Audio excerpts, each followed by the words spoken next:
Okay. All right. I think we are live. Let me just give it a couple of seconds to roll through. In the meanwhile, for all the folks who are in the chat, please go to hankstrange.com and sign up for our email list. That's how you can keep up with us. We'll let you know if there's any changes going on, different things happening here, like YouTube deleting our channel, our YouTube page, etc. You can sign up for our email list. You have to be on the email list when we give away stuff. So you definitely want to be there. We will be doing lots of giveaways coming up here through the email list.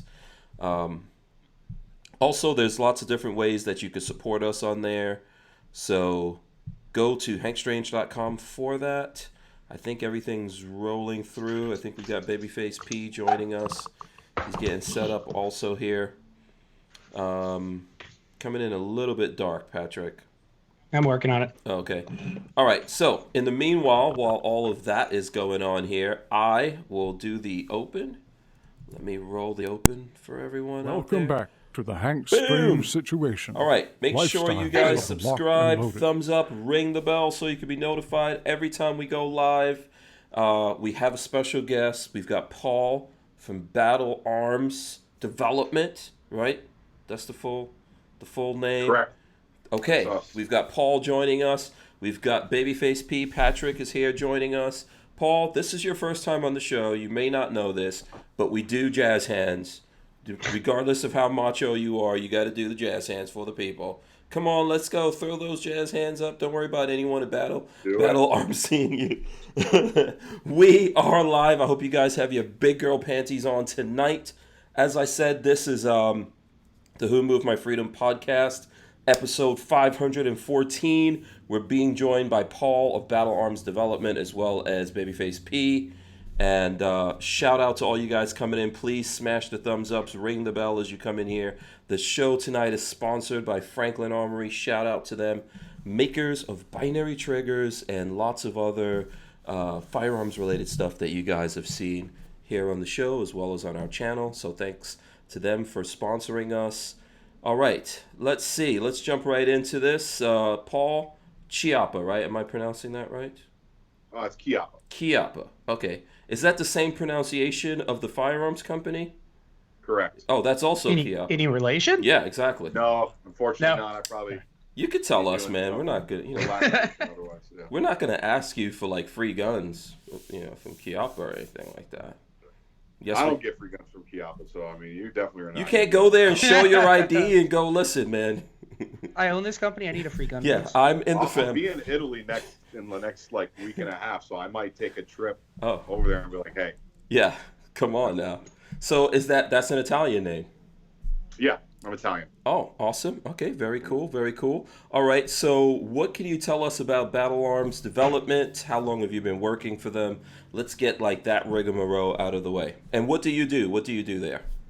I'm the head of sales here. Okay, very cool. So what can you tell us about Barnauls Arms Development? So Barnauls Arms Development's been in business for a little over 10 years now. We started off making enhanced parts for the AR-15 and the general design. We actually started business within a couple tools relative to the M1 carbine and a few other guns. And then we kind of exploded with our ambidextrous safety, our badass safety, which for a very, very long time was the standard of industry and kind of sparked a lot of other stuff. Mm-hmm. We kind of kept going from there, creating new and enhanced parts for the design. And that's led to us making ourselves every single part that goes into the AR-15 besides springs and detents and the plastic stuff. So once we got to a point where we made everything, we're like, well, we make the whole gun. Let's just produce guns. And so the past 2-3 years, we've been moving towards that. We kind of tested the market with some of our higher end guns. You might see the tankers, the paratroopers, World War II inspired stuff. And then we moved into, now that I'm with the company, more of a hard use, military grade, law enforcement style carbines and rifles and pistols that are going to definitely be something you can rely your life on. We're massively branching out into that law enforcement market. We do a lot of export. We do a lot of international sale as well. I'll be at EWA next week in Nuremberg, Germany, representing the brand with Barnauls. Barnauls is a great industry partner of ours. And that's pretty much the gist of it. Like what you saw at SHOT Show was kind of the entry into that realm of the law enforcement style hard use gun. Okay, very cool. So there's a couple things there. I know the thing that I'm gonna roll in real quick, the Instagram page. So this is the Instagram page for Battle Arms Development. For anyone out there who doesn't know, as you guys are coming in here, smash the thumbs ups. Let us know if you know. Do you have stuff in Battle Arms? What do you think? They make some very cool stuff. I'm scrolling through. What was it? The paratrooper that had all the wood on it. Was it the paratrooper? I think that's the one I remember. Yeah. So the paratrooper and the tanker are going to be our PDW style guns. There you're going to see the French walnut grip, Right. the French walnut handguard, and the laminate cheap piece to match. Yeah. Those were, again, like our test into like we can make a full firearm. What's the market going to like of it? And it was really, really big for us. One of our most popular sellers for the past couple of years. But that gun also didn't jive with standard production. Okay. That's 3 different layers of coating, and then obviously a lot of production time on top of it. So it was definitely a custom gun that we were selling at a production level. So actually new for 2020 is we've turned that into like an exclusive. It's something we do in small batch quantities on a yearly basis instead of being something you could just call and order at any time. Okay. Yeah, those are pretty cool guns. I know when I came across one of them, someone I knew had one, and I was going to do a video on it, and then they told me to not scratch it, and I was like, okay. I don't know how I'm going to do this video. Yeah. Because if anyone looks at my channel, me doing videos, we have a bunch of rusty barrels on the range that I think look very attractive and make great backgrounds in the videos. But whenever we throw up a video, someone complains, how dare you throw that gun on that rusty barrel? But yeah, I break everything. So yeah. I think there's nothing wrong with that. And so the reputation you guys have, right, is for making high-end stuff, right? Okay, and now you're saying that you're transitioning into hard use. What does the hard use part of that mean? Is that for like working guns? I know you're talking about law enforcement. Yeah, absolutely. Working guns and guns, more used in a defensive capability. It's we were kind of put in a category before as more of a boutique manufacturer of arms, and full production and production scale of firearms is where our goal is. And my goal with the firearms is to make sure that the way I outfit them is in a way that is going to be attractive to the person that works behind the gun, because that's who I want to take care of more than anybody. And then obviously the concerned citizen that values his freedom. Okay, so not necessarily safe queens or anything like that. Yeah, we've been doing safe queens for a long time. Right. Guns with custom paint jobs, super high end guns that you may use in competition, but otherwise people were, coveting as jewels of their collection. The demo gun that I bring around with me is one of our standard production guns. I'm either rolling around one of our new Workhorse SBRs or one of our Authority SBRs. That thing is beat to snot, and I bring it to that way. And I usually like to bring it to trade shows as well, and show how the round count and what I've done to that gun.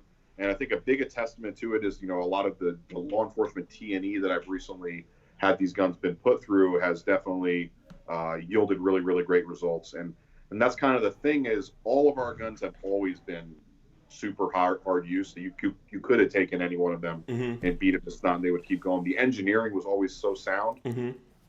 But when they've got a crazy paint job and some wood on them, you just miss them. Yeah, you naturally don't see. That's a weird thing, right? Because I think if people are looking at pictures and video and stuff like that of them, they look like safe queens. But I know when you handle them, it's like, oh, this looks tough. I don't understand why I can't throw this down on the ground. Yep. Yeah. So you can. It's just the guy that bought it doesn't want to. No. Yeah. Exactly. Exactly. Yeah. So yeah, and you don't want to. If someone doesn't want their gun to be scratched up, I understand. I get that. So, where exactly is Battle Arms located? I know I've got some comments and stuff like that coming in right now. I don't know whether or not you could see that. You probably can't. I think you're using your phone, so you can't see. No, I can't see that stuff. Yeah. No. So where are you guys located? We're in Henderson, Nevada. We're like 15 minutes out of the greater. We're technically in the Las Vegas area, but We're about 15 minutes out from where you would normally expect Las Vegas to be. Oh, okay. So does that make it cheap for you guys at SHOT Show? Don't have to. Do you stay at home when you do SHOT Show, or you? Yes, Oh, yes. okay. Everyone stays at their respective houses. Mm-hmm. However, sometimes it's more of a hassle being a local guy for SHOT Show Mm-hmm. than it is being, somebody out of state, because you're going to ship your stuff out of state. Mm-hmm. And at the end of the day, you're probably going to pay one of the either Freeman Group or GES or whoever it is to pack your stuff up for you. You send your people out there. Yeah, it costs a bunch, Mm-hmm. but the headache, unless they break something, is small. Right. We personally rent a Penske truck and go down there, wait in line to unload, to build the booth ourselves. So it was a lot of long hours. I didn't leave the show till 2:00 in the morning the last day. Wow. Just waiting for our crates to come to pack our stuff up. Yeah. It was pretty wild. Because most people, I think, like probably 90% of the people there at the show, like you said, they hire a company that comes in right after the show. You do some takedown. And I know I helped, for example, Walther from Safety Harbor Firearms. We helped them take down their booth, and then they put it in these containers, and then people come and take it, and that's pretty much the end of it. But yeah, if you're there, you got to pack all your stuff, take it back to wherever you are. Do you just leave it in the truck, or when you get back there, you have to unpack it too? Unpack it too. Oh, so yeah. Well, luckily, we have a really good team here. We have a bunch of good guys, and we've been doing this for quite a few years now in this kind of methodology. So there's definitely like a method to the madness when it comes to trade SHOT Show around here and how to get things done. I mean, our lead engineer Gary has like got the schedule down. He's like, he knows when they're going to pick our crates up. Mm-hmm. It's pretty cool, but yeah, it's a lot of work. Yeah. Flying Rich is asking this question. He wants to know if he could stay at your house. Just say no. Say no. That's all right. I'm going to respectably say no. Yeah. I could stay there, but not you, Flying Rich. No. Correct, unfortunately. Yeah, exactly. Me and Hank are friends. That's got to be a tough... That has to be... Is like, so that commute in every day to SHOT Show, what is that like? It's generally not. We get there we make it a point to get there super early, and so we just take the highway in, and we park generally our truck that we bring everybody in across the street at the Wynn, and then we just walk across to the Sands Convention Center. So it's usually pretty smooth. A little bit of traffic in the morning, especially at the hour that we would go, but I was actually surprised to see that we weren't sitting in line every day. Yeah. Yeah, I know that. I know some people probably aren't interested in that, but that just seems fascinating to me when you're in. Because I know going to Vegas, man, that's expensive. Everything is expensive. Probably the cheapest thing is flying out there. But everything else, staying in a room, the food, everything else, transportation, and all that's really expensive in Vegas. So, good that you guys are out there. I'm sure that you get to feel that when you do... Is Battle Arms going to do the NRAM, the NRA annual meeting? Yeah, we'll be at NRA. We'll have our normal booth at NRA. We're actually getting geared up for that right now, making sure our NRA booth's squared away. NRA is actually my favorite convention of the year. I think it's the most fun. Everyone's so excited at NRA because it's more of a consumer show. Everyone's out there to see the product, touch the product, tell you how much they love it. You end up just a lot more positive reactions. I don't have to schedule meetings. I don't have to sit down with people. Yeah, it's wonderful. I love NRA. Yeah, you get to see the real people out there finally buying it. So at SHOT Show, who do you deal with? You're dealing with like store owners, distributors? All of that. And above, okay. Yeah. So I'll be dealing with my international clients constantly coming to the booth, squaring away their orders for the year and addressing any issues they may have. Dealers coming by to place orders via, we do SHOT Show specials just for that, distributors as well, and then media outlets just like yourself, meeting them and showcasing the product, and then just getting that product knowledge out there is big as well. All right, very cool. And so this whole Germany thing, here's the thing: do you need volunteers to go to Germany with you? Because I would actually love a trip to Germany to sell guns. We got it pretty much covered. It's going to be me, the CEO, and the COO. Okay. We're heading out to Nuremberg for EWA. EWA is, I guess, what you could equivalent Europe's SHOT Show to. It's that one big show a year for the East, Europe and the international market to meet. So I'm pretty excited. It's my first time at EWA, my first time in Germany, and and I'm going to enjoy myself. I'm going to have a good time. A lot of good beer. Yeah. Yeah. Yeah. What's Germany known for? Let me see. Beer and bratwurst. Beer, bratwurst, BMWs, right? BMWs Yeah. from Germany. Audi, I think, is in Germany. I don't know what else Germany. Oh, the Nürburgring, of course. So there you go. Yes. Yeah. While you're out there, go on the Nürburgring for us. Do a couple of laps on that back. Yeah, I was kind of upset when I found out how far away Nuremberg was from Berlin, Ah. because I was kind of hoping to just stand in like a very populated area and just go, "Hey, I think my grandpa killed your grandpa." Okay. Enjoy that a little bit, but yeah. no luck. I don't know if that's gonna go over well, man. I don't know if that's gonna go over well. So that show, is that to the military? Because I know you can buy guns in Germany, but I'm guessing it's pretty tough. So Well, again, it's a global market that we're talking about at EWA. hmm Germany, yes. So like generally the way it goes one of a couple ways with the international market and how people can purchase guns hmm on the international market. right. Is the most common way you see is that you're part of a sporting club or a shooting association of some sorts, and then after you're part of that association, and you can show some sort of competency and of the fact that you are legally part of that association, then you can apply for some sort of way to purchase a gun through the government. hmm And then at that point, they tell you what and you can own, when you can own it, how you can own it, and where you can go. That's so shameful. Yeah, I know. So That it's is a little so different in shameful. each country. Right.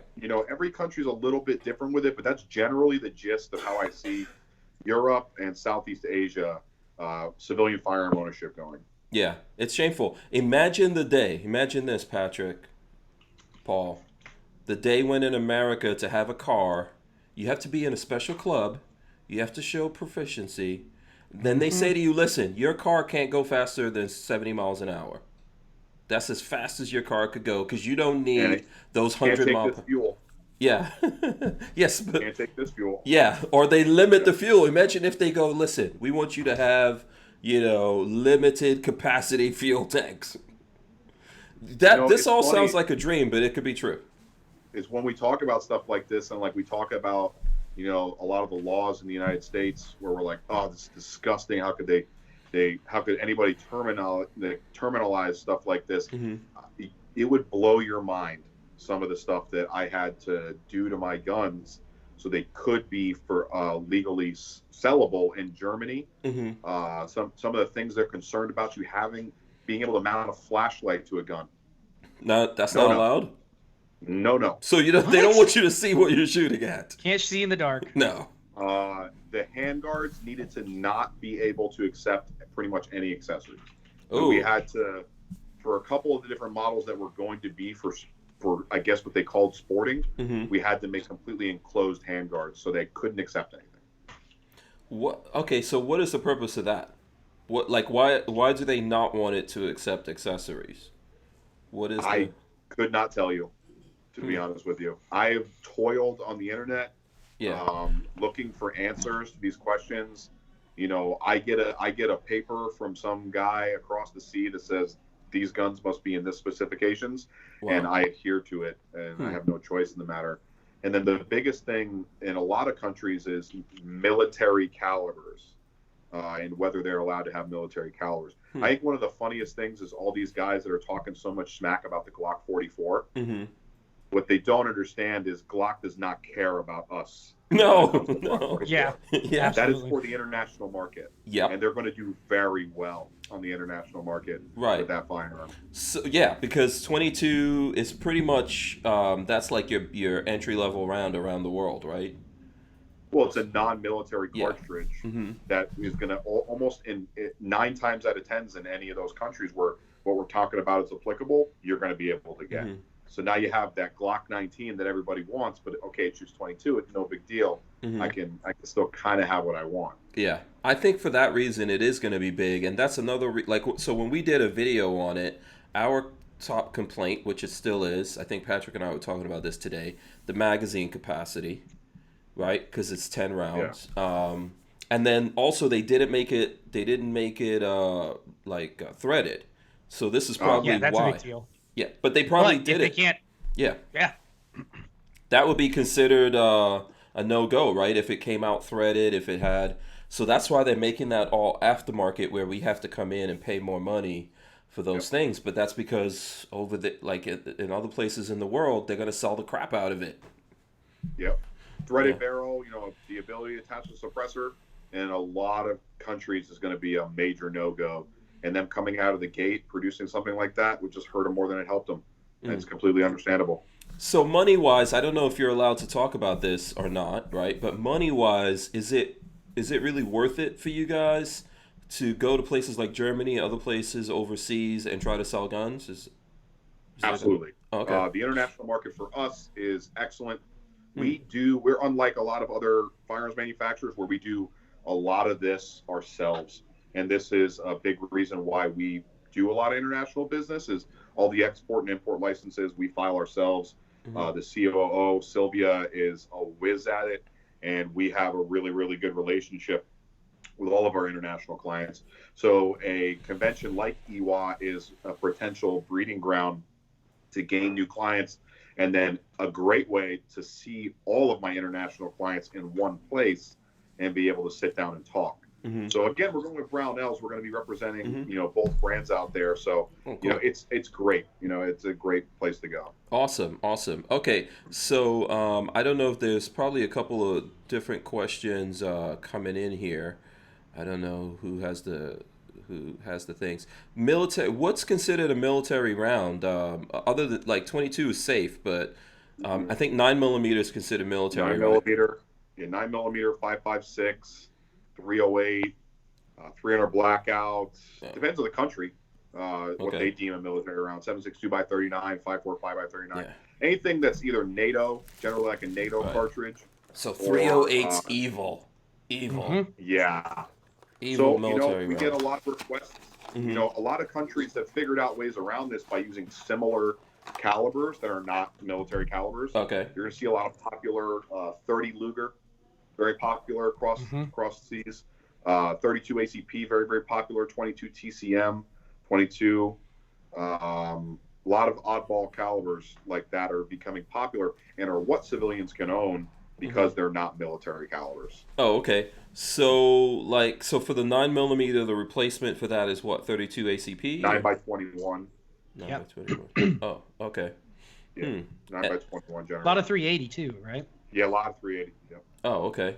That's interesting. So for that, you guys just have to pretty close to the same guns without the features and then different barrels. I'm taking it and chambering. Pretty much, so for the most part, it's just a little bit of difference in geometry when it comes to how the projectile feeds because of the difference in the length of the casing for like 9x21. But for the most part, yeah, just depending on the country, whether they care about features. Surprisingly, we're the only country that cares about short barrel rifles. Yeah. They don't care about that overseas. Yeah, a gun is a gun is a gun. Right. So I don't think Canada short barrel- doesn't care about that either, right? I'm Not not really. quite sure. We do a little business in Canada. I don't really deal with that too much personally. Okay. But yeah, Canada's another whole oddball stuff because they have restricted and unrestricted, and I'm not even going to pretend to really understand the restricted and non-restricted thing. Yeah. I think, so people might, here in America, people think this is, what we're talking about is ridiculous. But there are states in America trying to be like that. Terrible. Yeah, to eliminate all these things. You guys will see that. And one day this will spread to a lot of other things. So the day, in their plans, I'm sure, when they finally get guns under control, right? What they think they're going to achieve there, then the next thing is to say, you know what, we don't like these cars that you drive. You have to get rid of these. And in Europe, I think they're already, I was somewhere I saw stats on this. There's certain places, was it Australia? One of these places by 2025, no more internal combustion engines. That's wild. Yeah, that's to look. Doesn't, yeah. Yeah, some of them goes to 2030 or 2035, but we're talking anywhere from 5 to 15 years. No more combustion engines in lots of places in the world. I don't know what that is for America, but I'm sure that depending on who we get, in office and running the government here will get some form of that. Yeah, that would be, again, disgusting. So Yeah. What would you guys do if there was something where there was like can't make any? Now I think what they're first going to do is say you can't make those anymore, and people who have them. But then at some point they'll come back and go, yeah, you dudes trying to hold on to your cars from the 80s and 90s or whatever, you're done. well, I think that major manufacturers of anything generally are privy to stuff before anybody else is, because it's what's going to cost you your livelihood, cost you money. Yeah. Oh, did he freeze? It's like we lost him. Yeah, it looks like Paul's. Do we lose him? Oh, he's coming back. Yeah, you froze there for a second. Yeah, we didn't hear the last. Sorry about that. Yeah. Yeah, I think especially in this country, you'll see a trend of different things start to come to market and are told to you or what you should buy and or what's new and hot. And as we start to switch over to those recommended items, such things will be easier for a government entity to impart upon us. Yeah. The Bernie Sanders presidency is going to look a lot worse than lots of people who actually support Bernie believe it's going to look like. Yeah. Remember, he's friends with, what is her name? AOC? Yeah. They got plans for you guys. Only they can travel in first class. Have you seen the memes? I gotta be honest. I accidentally went to a Bernie rally like 3 weeks ago. Okay. How does that happen? This must have been like a month or so ago. There's like this thing in Las Vegas called First Friday. Okay. And every First Friday in like the Arts District, they have like local vendors come out and food and drink and music. And so my roommate was like, hey, let's go out there. Let's go get a drink. Let's go get some good food. I'm like, absolutely. So we had no idea that that specific one was all about Bernie. So we go and, I get myself something to eat. I'm drinking a beer. I'm walking around. And mind you, I'm wearing a Florida SWAT Association T-shirt and a Vertex cap. And I'm walking around, and we made our way through this bar, and boom, we hit the stage, and big old Bernie banner. And I looked at my room, and I said, well, I don't fit in here. Yeah. But yeah, totally did not know that's what I was walking into. Yeah. You could have been that guy. I heard that one of the Bernie rallies, there was a guy that had a Black Guns Matter t-shirt on. And then some guy, I guess, like pushes him or something, and there's a whole big brawl. Oh, no, it was me. Yeah, Maj Touré of Black Guns Matter? I saw he posted something about that. It wasn't him, but there was apparently a Bernie supporter who was also a Black Guns Matter supporter. I don't know how those two worlds cross streams at all, but it happened. So, yeah. So did you guys stay? Or you got out of there? I stayed for probably 20, 30 minutes. It's a pretty cool area down there by the Arts District. So we just kind of meandered into the general bar scene area over there and just left the rally-ish thing. There wasn't enough ladies or something like that? Well, there was plenty of them. They just weren't my type. Absolutely. Yeah, those aren't the type you want to go for. What was available to me over there, so I made my way out. Yeah, okay. I was just curious, are there a lot of hot chicks at Bernie rallies? Depends on how crazy you want them. Around that crazy continuum. Yeah. Depends on your definition of hot. Yeah, it's true. Also, about how much headache, I guess, that you're willing to deal with. But also how drunk you get. I guess. Yeah. You could put it that way, yeah. Yeah. Okay, let's see here. The range says there's simply not a chance the Democrats are going to win the 2020 presidential race. None. Furthermore, the GOP will regain control of the House and pick seats in the Senate, no question. And also, suppressors will come off the NFA. We will get reciprocity. And, every dream ever comes true. Yeah. I mean, look. Sorry, friend. It would be so awesome. It would be so awesome, right? We had that already. So I'm not saying I don't want that. That would be great, but it would be cool. Those dudes had that. They were right there. They could have done all of that. Oh, they had the opportunity. Yeah. So I don't know. If they get there, we're gonna get the same thing. But whatever. I'm definitely not voting for people that want to take guns away from me. So, let's see what else is going on here. Okay, so I know you guys are making lots of different things. Let's try to go across the span. I was looking at your website. I'm going to throw the website up here for anyone who's interested. I'll throw it up here on the screen real quick. I noticed that obviously there's lots of kinds of different guns. You guys have accessories. You make handguards, things like that. And then there's some stuff for pistols, I believe, right? Is that like we do a few Glock Glock stuff? accessories as well. Okay. Yeah. We do a threaded and non-threaded fluted barrel, which is a one barrel, which is machined on one machine, which is pretty unique. It's a match grade barrel. It's very, very, very high end. We also do a mag weld for both the Glock 19 and 17 in a variety of different colors that are anodized, and then a base plate as well, which is by far my favorite Glock accessory we sell. That base plate is kind of, in my opinion, perfect on what I would want out of a base plate. Mm-hmm. It's got a huge lip on the bottom of it, so when you're coming into a carrier, it's really, really easy to get a purchase on. Okay. And it has, like, I would call serrations on the side, so if God forbid you do have a malfunction, it's really easy to rip out of the gun. I think it's money. Oh, okay. So does that add any rounds to it? That plate? No, Okay, it's just for flush grabbing. plate, Okay. yeah. Yeah, here, I'll throw that up here for a second for anyone who's interested in that. How do you guys figure out what you manufacture? I'm just interested from the manufacturing point of view. How do you guys sit there and come up with, hey, we're going to make this, we're going to do that?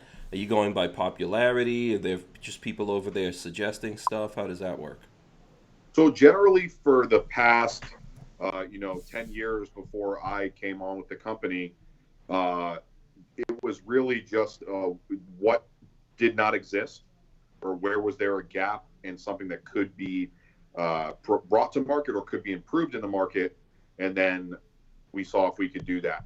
The owner of Battle Arms Development, his name is George. He is an architectural engineer by trade before he came into the firearms realm, and he's been able to bring that sort of knowledge and that kind of work ethic to what we do. So he loves a challenge, which pretty much what everything we do comes down to is, Mm-hmm. if you tell George you can't do it, well, good luck with that, because it's going to get done. So a lot of that stuff came from that, finding ways to improve things. He loves to improve upon what's out there already. Is if he sees a problem in a product, or we hear of that there's an issue with something going on, we love to be able to add a solution to it. Mm-hmm. Okay. So when I look at the line, let me put this back up here again. So when I'm looking at the line, I see you have I see the workhorse defense pistol. I'm looking at the pistol stuff that you guys have. Mm-hmm. Then there's Elite. Then there's, how do I pronounce this with the X? Xiphos? Xiphos. Okay, what does the Xiphos mean? Xiphos is a Greek term for a sort of sword. Okay. So obviously, if you look at the Battle Arms logo, that's a Spartan head. We kind of have a Greek theme going on. So a lot of the crazy named guns like Xiphos and Zeiston, they're named after weapons of that time frame. So the Xiphos is a sort of short sword. The Zeiston is an extremely long spear. Oh, okay. So like this 9mm looks like a Glock lower. Basically, that's where that comes from. Okay. Yep. So, and then the other one, and then you have Silent Professional. Correct. What's that line all about? So the Silent Professional is a 300 blackout only PDW that we've been kind of playing with for a little while. Okay. It's based off of our monolithic vert lower, which has our proprietary buffer and buffer system into it. So if you've ever gotten a chance to look at any of our buffers, they're on our website as well. They're generally just about that big, and we've been able to master. I'm sorry, show that again. I wasn't showing you right there. They're just about little tiny buffers. Oh, okay. Most of our buffers, and that will work in almost anything with a standard carrier. Generally, if you're going to use them in a 6-position buffer tube, you can just add a little spacer to them, and they'll work just fine. So it was based off that system, and my lead gunsmith had created a gun a little while ago that became the Silent Professional, and we bought a 300 blackout barrel without a gas port in it. and he played with that gas port diameter until he thought it was perfect. And what we ended up being able to do with that was super minimalize the felt over gas to the face, something that generally will shoot super or sub reliable with or without a can, and that we deemed is the best suppressor host we could bring to the market. So I brought that gun actually to SWAT Roundup, and I got so much buzz just from like the law enforcement community and the dealers that I met when I went down to SWAT Roundup in Florida. We came back and we said, I think there's something to this. Let's make it a standard production model, and we went into full production with it, and it's probably my most popular model as of 2020. Yeah, I'm liking the way that this looks, and it looks like it has a tail hook on the back of it, and it's retractable. It looks like something, you can make something real small, throw it in a backpack, easy enough. Is that an adjustable pistol grip that you guys have on there? Adjustable angle pistol grip? Okay. For 17, 25, or 32 degrees, that's based upon the X-Tech design that is made for us as well. And you loosen up the set screw, and there's like a tooth ratcheting system, and you just move it in and out however you like it. Yeah. I noticed several companies are making those. I think that's good, right? Everyone likes a different angle, I guess. So it's good to have that flexibility. Are people, is the market out there buying into that? I know a lot of guys out there are old school. We do pretty well with them. And a lot of people, everyone has, and I say this all the time, it's a super personal preference item. Like everybody has that one pistol grip that they've been using for years, and they're going to swear by it. And I actually get a lot of guys that were like, dude, like, don't talk to me. I'm going to use a BCM gunfighter, and that pick up my gun and go, I actually like this. And I felt the same way. I've been using like Magpul K2s are my jam. That's all I use. Yeah, I really. That's why you're laughing. Like, you're that guy. Yeah, I'm that guy that all of my guns have the same grip on it. Oh, and it's even totally my AKs. Understandable. Yeah. Which grip do you have on there, Patrick? What is it again? I think I have the SLKs. Okay. From Magpul. I believe that's what I got. Oh, okay. Yeah. But no, I do the same thing. I have once I get set in my ways with something that I like, it's hard to change me off of it. 100%. Yeah. And then look, everyone has different hand sizes and stuff like that. I think, we have to realize that. And something that you and I were doing, Patrick, you were saying how you didn't like the feel of it, but then everyone else that was big and bulky around was like, oh, this feels awesome. Yeah, exactly. I got small hands, so certain things better. Yeah. So, where was it? Someone asked here, I think the motorboater says, is the muzzle brake suppressor ready on that? Oh, okay. So we ship them with an A2 bird cage because honestly, we are expecting, most of our clients that are going to buy this gun is they're going to put their favorite muzzle device and suppressor on it. So we just gave you the simplest, cheapest muzzle device that we could because we figure it's a takeoff. we're not going to ship you a gun with raw thread. Right, and that one's a pistol. I think you guys do NFA stuff, so you have short barrel. Okay. What about? Actually, go ahead. That whole brace system is brand new for 2020. Right. Up until this year, that monolithic stock was not able to accept a pistol because of the way that stock piece interfaced with the guide rods that go through it, and that new adapter that takes the Gearhead Works Mod 1 is actually brand new. So yes, we got an adjustable brace now. Oh yeah, that's really cool. And then it has like a. I know when I switch back and forward, it messes up the audio, so I'm not gonna do that too much because I already saw someone complaining to me about it. But it has looks like a carbon fiber cheek riser kind of thing on it, and I believe that I saw today that you guys sell that as a completed lower, because I like that. Yep. Yeah. So that's been a flagship product for us for many years. Was our BAD 556 PDW lower, which is what you're talking about there. So it's our ambidextrous lower, but it's completely monolithic, and that stock system is built into it. Now, this is where this was a big problem for us because we weren't able to make that into a pistol, which is why we devised our adapter and now went with the Gearhead Works Mod 1 brace. So that's as strong as it gets. It's a monolithic system. S7 tool steel guide rods. It does not get any more beefy than that. And every time you buy either the PDW, the monolithic PDW lower, or just the bolt-on stock system, they come with the buffer and spring. That's not something you need to purchase separately. You just let us know whether it's 9mm, 5.56, or 300 blackout. Oh, okay. I'm gonna try to pull this up what I saw earlier. I'm gonna do it from my phone, so I'm not messing up the audio for anyone here.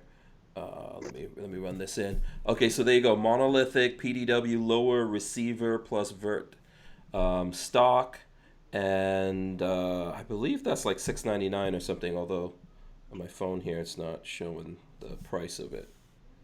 Is that correct? Yeah, I believe that is got an MSRP of $6.99 now. Yeah. Yeah. Yeah, that's pretty cool, man. I could think of some stuff to build out of that. What kind of what limitations do you have on what upper can go on that? Pretty much none. Really? Okay. Yeah. Okay. Just it's going to be the buffer is going to be caliber specific. Okay. Right. And So, piston, or direct impingement, does that matter? it shouldn't matter as long as that the carrier that upper uses is pretty much within the specifications of mil spec. Okay. Yeah. Okay. All right. Let's see. There's still conversation. We should have never said anything about Bernie, by the way. We People still talking about it. Yeah, we messed up when we mentioned Bernie Yeah. there, because there's people still going.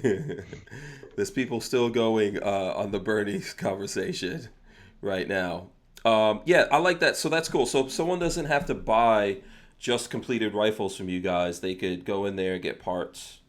Oh yeah, And that's been our build. bread and butter for 10 years. You know, the firearm stuff is very new for us, Mhm. and something we're really trying to, again, solidify our name in. But parts, accessories, and anything you may need relative to the AR-15 design has been our bread and butter for years. So we make a standalone version of that receiver without the stock built in. That's just our ambidextrous BAT 5.56 receiver set. Our lightweight upper receiver group works great with that, and then we do a lightweight, which is pretty much the same thing without the ambidextrous controls, and then our premium forged lower system as well. Oh, okay. So I know we were talking earlier about the AK one. I know Patrick is going to like this. What was the name of the AK that you guys did with Rifle Dynamics? That is Okay. the T34 Tanker. Right. I'm gonna run that in here for whoever, if you folks would like to see what we're looking at here. The tanker. How did this come about? It looks real sexy, Patrick. I don't know if you've seen this tanker. Mm-mm. It is. If you go to Battle Arms, if you go to their IG page, you will see it. It's just a few down. You won't be able to miss it. It's a really sexy looking AK there. How did this come about? So Rifle Dynamics is a local Las Vegas company as well. Mhm. So, we've always had a great relationship with them. They're good friends of ours. And we've been kind of spitballing on doing a collaborative project for a little while now. And it just kind of came to fruition here with SHOT Show. So we kind of just sat down and said, well, what can we do that pays homage to your brand and my brand? And especially with the tanker kind of going away as a standard production model, we thought, why don't we do a Russian tanker? And that's what the T34 stands for. It's a Russian tank. And Okay. we went in that direction. So we had them build us kind of like a raw barreled action. And then we put a bunch of Battle Arms parts on it, and we did all the Cerakote work and the finalization of the gun from there. So Yeah, I think it looks good. You getting a look at that yet, Patrick? No, it's on the website. yeah, if you go to rifles, it's under rifles. Yeah, Okay. yeah, should be able to see it there. I think it's pretty sexy. And you guys came up with or did they already have the wood furniture, or you just did the finish? How did this? But that's right now. I believe that's surplus Romanian furniture and a Bakelite grip. Ooh, that is cool looking. Yeah, it's good looking, That is right? really cool looking. Yeah. So what are you guys selling those for? Those are an RSR exclusive. We're only making 50. There's going to be 50 made within this year, and they will be only available through RSR. So if you're looking to purchase one, I would definitely contact your local dealer. Everybody's got an RSR account. Mhm. They will be pretty hot, and I think they're going to probably move pretty quick. So I think they have an MSRP right around 35. Mm-hmm. Mm-hmm. So Okay, limited editions, and then you're saying Rifle Dynamics is discontinuing those, or Oh, they're no, only we're doing just- we're only going to do 50 of oh, them. you're Limited only gonna run. do? Oh, okay. Yeah. a super Yeah. limited. Pretty Yeah, cool. that looks good. That's a good looking. It's a good. I like that. I like the color, the wood, the combination of everything going on there. That's pretty sexy. You know. So no one is going to be able to do that in kit form, I guess. Well, no, you'd have to get. There's a whole bunch of different things you would have to get done in order to Am I get. frozen or? No, you're here. You're here. Go ahead. So we were talking about a minute ago. You're talking about the guy that don't scratch my gun. Mm-hmm. I'm actually tomorrow night. I'm taking that out to Pro Gun Vegas, and I'm going to shoot the Wolverine Wednesday match with that gun. Okay, nice. And I'm going to hurt it. Okay. Yeah. Well, I'll definitely invite. Do you ever come out to Florida? I think you told me when I was hanging out with you at SHOT Show that you're a Florida guy, right? I am a Floridian. Yeah. Oh, okay. I was born and raised in Boca Raton, Florida. Boca. Nice. Yeah, Boca. Okay, very cool. Yeah. So, and then I guess you went out to Vegas when you started working with Battle Arms. Okay, Correct. but you come back here from time to time. So if you're ever in town, you want to shoot with us, man. Yeah, I mean. Oh, you got it. Yeah. Definitely. Where are you guys located again? Gainesville. Okay, cool. Yeah. So, we could shoot here. We've got some other places we could go to, but I've got a range basically in my backyard. Awesome. I got lots of rusty barrels. If you don't mind the guns being. I don't. That sounds like code for something. Yeah, I don't know how I feel about that. It's gonna be I got code all now. the rusty barrels you could ever want. Yeah, I got a rusty barrel for you. No, this is cool. So, what's in the future here? Obviously, I know you guys just did SHOT Show where you announce all the new stuff. Are there any new things coming out through this year, or that's all in development? So yeah, we're currently producing a few new parts and accessories and firearms that are in the pipeline, that are in either their third, what I would equivalent to the third quarter of research and development, and their finalization of production. Stuff I can't really talk about, but definitely keep an eye out for us at NRA, and probably I would say like the midpoint of the year for a bunch of new product releases that we're going to release here and again about a few months as they become finalized. A couple new Glock things. I think the most notable is going to be for Glock, and then some different versions of a few firearms that we currently produce. And then we're going to try to push the envelope on a couple other options as well. We're always trying to innovate here. So. Oh, okay. While you're making Glock accessories, can you make an accessory for the G44 so we can Have some extra rounds. Yeah. Yeah. I could look at it. Yeah, why the hell not? I'll talk to George and the boys, and we'll see if we can't think about that. Yeah. The only downside to that gun so far is it's only a short magazine, 10 rounds. Yeah. Not threaded, short magazine. I know that there's it's very finicky with loading those magazines, so I don't know. We'll see, I guess, when someone makes different magazines for it, if those are still difficult to load. Because I know from the video that we did, Patrick, Mac actually took out parts of our video and did a little mashup video showing that he had the same problems we did. Like if you don't load it properly, one plot sticks up like that. Well, I'll have to go watch that. It was very interesting because you know what? I've got it. He sent me a link somewhere. I don't know where he posted it, but he was asking me like, "Hey, can I post this because you guys went through the same stuff?" Mm-hmm. So I guess you're supposed to slingshot it, is what people were saying about that. And because if you try to hit the slide release, it automatically will just strip off one of those things wrong in stovepipe, almost. So you got people are like, oh, you're supposed to slingshot it. There's all these different things, and apparently we were making those same mistakes. Which he did a video on the Taurus TX22. No problems with that, and the same thing with us. We tested the TX22, also no issues. So, But the big thing about it, I think, is if you have Glocks and you want to shoot 22, and you want you want to be able to shoot cheaply, and using a Glock so it runs like the guns that you shoot, I think that is where that comes in, and where that's really going to work.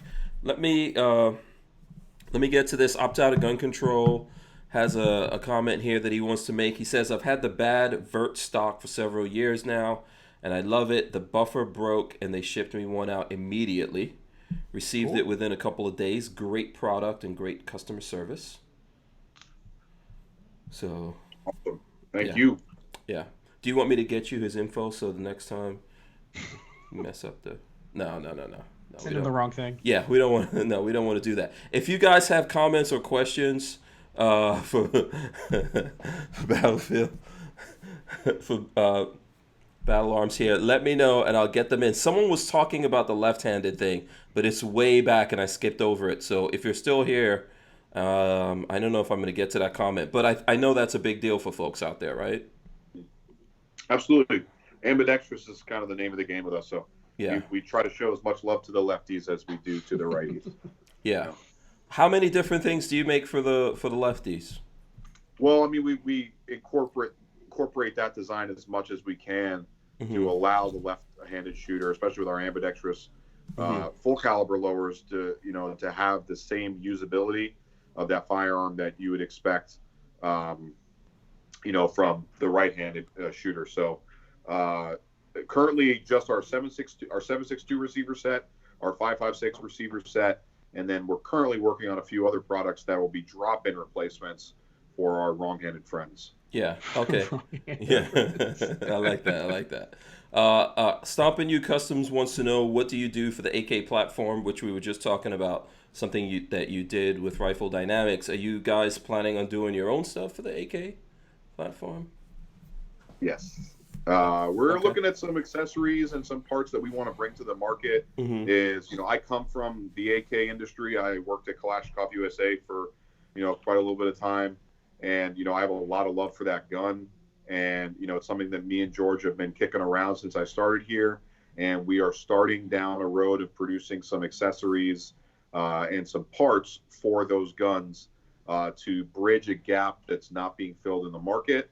Stuff again, I can't really say quite yet because they're still in their R&D phases. But, there's a lot of stuff that's, not being done right for those guns, or could be done a lot better, and we're trying to address those issues and trying to help our friends in the industry that build these guns on a daily basis with the supply chain, because anybody who works with the AK will tell you right now that's the biggest thorn in our side is supply chain when it comes to quality parts. Stuff is always always out of stock, all the cool stuff. What is the deal? Importing parts kits and stuff is a pain in the ass. Yeah. Trying to get stuff to build with. Yeah. So what do you mean stuff to build with? Sorry. Everything. Oh, okay. So you guys are going to start manufacturing parts. Correct. Okay. We're gonna start with a few select items, that we think the market could definitely benefit from, and then as that progresses, we'll just continue to expand on it. And then we're currently looking into, with our import and export capabilities, seeing if there's a way to bring in some stuff into the country that would help a lot of guys out. So. Oh, cool. Yeah. Go ahead, Patrick. No, I was just gonna say, do you, having worked with AKs in the past, do you know anything about why supply chain dried up? I know it's kind of off topic, but like even Bulgarian stuff seems like it's impossible to come by now. It is generally due to the global conflict that we have going on right now in Afghanistan and all over the Middle East. There is, I mean, literally years of scheduled shipments through every one of these major military facilities in the Eastern Bloc right now of orders of rifles, and the commercial sector is on the bottom of the list. Yeah, so I guess that makes we're sense. last. Yeah, we're last. It's at the end of the day, it's, it comes either fight a war or sell it to a civilian. You're going to fight a war. Yeah, those contracts are no joke, and it's a lot of money, and generally you're gonna, it's what would be equated to a quick flip, and that business keeps coming, and it keeps your doors open, it keeps food in your belly, gas in your car, without worry. So yeah, that makes sense. Yeah. So do you think that's gonna, because it seems to me like AKs are getting more and more popular, right? So is that gonna push us to making more of our stuff over here, or is that just not, like, that just doesn't make sense to make stuff? But it can and it should, but it's a matter of if it will, because that is going to be due to the willingness of American companies to pony up and spend the big money that it's going to cost to bring the kind of manufacturing that is required for parts that go into an AK to be brought to the Western Hemisphere versus the Eastern Hemispheres. Our two manufacturing capabilities just don't jive. They don't jive together.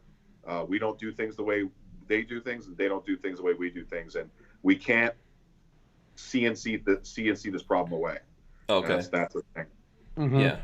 So yeah, and then so you got to bring in tools. Is it like, do we have a lack of people with expertise and stuff like that, or? Yes, for sure. Okay. Absolutely. And anybody who has built an AK will tell you the book to build an AR is this big. The book to build an AK is this big. It requires dedication, a lot of time, a lot of blood, a lot of sweat, and definitely a lot of tears. That seems counterintuitive to me. Isn't the AK supposed to be the simpler thing, AK people, Patrick? It's hard to explain, I guess. Yeah, explain it to me. Just try to explain to me how this is the more complicated thing. The other thing that I've run into personally is in Western countries, and especially in the U.S., the AR-15 is well documented. So there's plenty of documentation on how things originally were done, heat treating, what materials. That stuff just never surfaced from the Soviet Union in some sense. Like, it's really hard to get an original blueprint of an AK that tells you like specs and heat treat and material, like, where AR-15 on top of that, converting it into a 3D file from what it was in the Soviet bloc. So it, just like he was saying, it's just we don't have that background knowledge that of doing this for decades upon decades of doing it right, to start from scratch here in the United States and do things right. And that's why you see some, and I'm not going to name some companies, but some companies that make guns that are just bad, Yeah. Oh, we know. I'm sure the AK guys out there screaming. We all have our own little lists in our heads. Screaming it out right now. Yeah. So, and then I guess one of the dangers you run into, right, like as a company, someone thinking about investing into it, is that if you do all of this, you do all the setup, and then all of a sudden those supply lines open up, you just wasted a bunch of money because people are going to buy that stuff, right? It's cheaper. Maybe. Okay. That there is something that that's definitely the the devil's advocate kind of thought pattern. Now my thing about it is, if you kind of like do some research into the forecasting of military bids and contracts, especially with guns like that. I mean, even if you just look at the SCAR.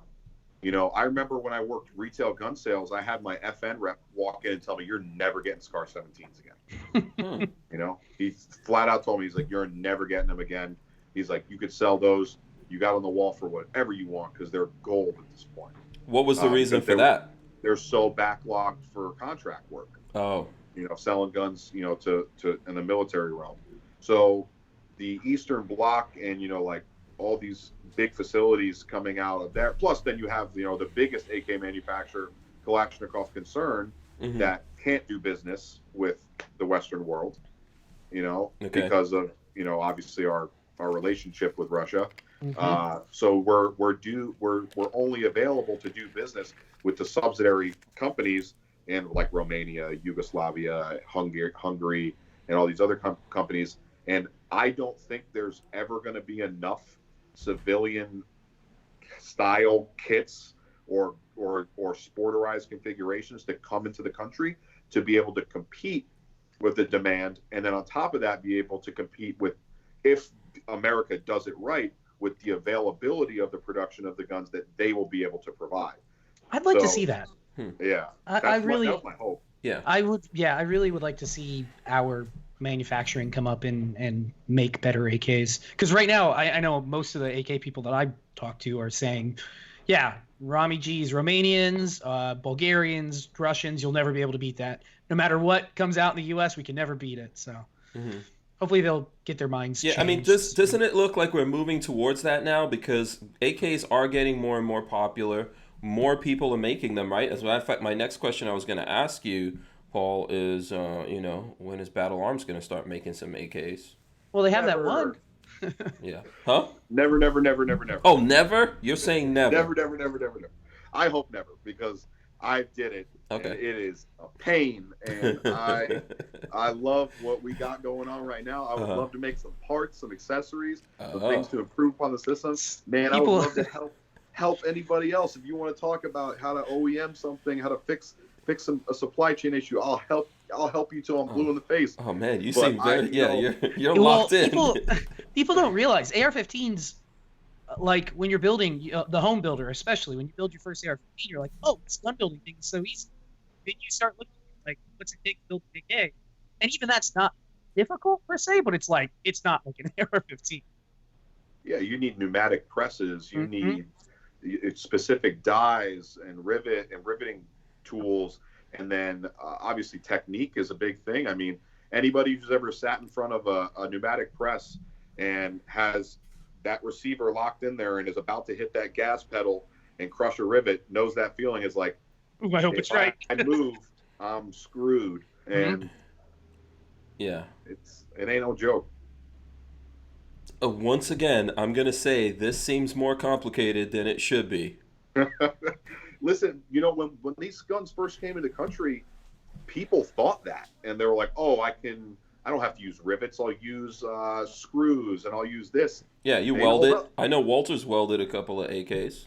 Can be done. Yeah. I mean, he's good. Yeah. He's a good welder. Yeah, this is so interesting. So is it just because there's all these different styles of AKs? Is that what you guys think? There's no standard or mil. I don't want to say mil spec, but yeah. In the United States, there is zero standard of parts when it comes to AKs. Any AK builder will tell you that there is zero standard when it comes to the gun. So everybody does something different. Everybody uses different stuff. Everybody has an idea of what is in spec versus other people, and that debate can go on into infinity. One guy will tell you this is the way. There's one way down that road. You either follow it or you're screwed. And one guy will be like, "Dude, I took that back road, and I got the same way as you." Yeah. So then why not sit down and have the Council of the Gods of AK and standardize this bad boy? Money. Oh. Is that it? Okay. Yeah. So you think it'll never happen? It'll never happen. No. It can definitely happen, but I think a few big boys need to sit down and say we're going to have to realize that we're going to have to share a piece of pie here. Is that it's not going to be my pie, and maybe you get the crust. Is we're going to have to understand that we're eating from one big pizza pie here, and we're all going to get enough slices of it. So forging houses need to open up in the United States of America, more forging houses, and especially with what's going on with the coronavirus right now and the ability to get stuff through China, forging houses are backlogged like crazy on everything, not just gun stuff, but and that's what's clogging up a lot of gun stuff is just forgings in general are just unbelievably outside of America, right? No, in America. Oh, in America. Okay. Because there's so many forged parts that that are coming out of forging houses out of China, right? Well, you can't get them anymore right now. So the American forging houses are taking on that business, and that's just exponentially slowing up the time frame on other stuff that you would get. So more forging houses need to be opened in the United States, and on top of that, those forging houses need to have a from the ground up relationship with the AK manufacturers, that there's a priority on their stuff, because that's another big thing is a lot of these third-party machinists don't prioritize us. Is at the end of the day, automotive, like you'd be biggest surprised industry. how many, especially this industry, like how many your favorite manufacturers are on the bottom of the list of their manufacturer because they're producing parts for Ford or whoever, Yeah, or aerospace or whatever. It is that's booming. Oh, that's what? Okay, what? Never thought of it that way. I'm glad we had you on to get into this. So, what do you think the impact of? So, like for example, with Palmetto State Armory and some other places getting into it. I know Palmetto State is big and growing. Do you think they'll be able to move the needle, or the jury's still out on that right now? They're doing great. I got a lot of respect for Palmetto State Armory, what they do, how they do it. And kind of the direction that they're moving in. I think that and for the guys that scoff at Palmetto State, that say, oh, well, I mean, I don't like the quality, whatever it is. I don't listen to those guys. They make great stuff. And at the end of the day, they own a lot of the manufacturing capabilities for your other favorite brands. Every time I hear somebody complain about PSA, I'm always like, do you know what OEM means? Like, have you ever looked that up? Because your favorite brands are not making in-house hardly anything a lot of times. And that's the best part about it is it's like you have rebranded stuff and you're swearing by it because it has this laser engraving on it versus that laser engraving on exactly. it. And good luck with that. Yeah. But they're great. They're a great company. They are definitely changing the tide of manufacturing when it comes to these firearms in the country, especially the AK. I got to give Palmetto State a lot of respect where respect is due. Is they're doing a lot of work for that gun right now. Yeah, absolutely. Okay, let me see. I'm kind of like way back on the comments. If you see any current ones, Patrick, that I need to get to, let me know. James Miller was the one who he said, being a lefty, the bad CASS-SA-ST is my go-to safety for builds. I also use their pivot, takedown pins, and magazine release buttons. Good stuff. Thank you, James. That's from James out there. How did you mentioned the coronavirus?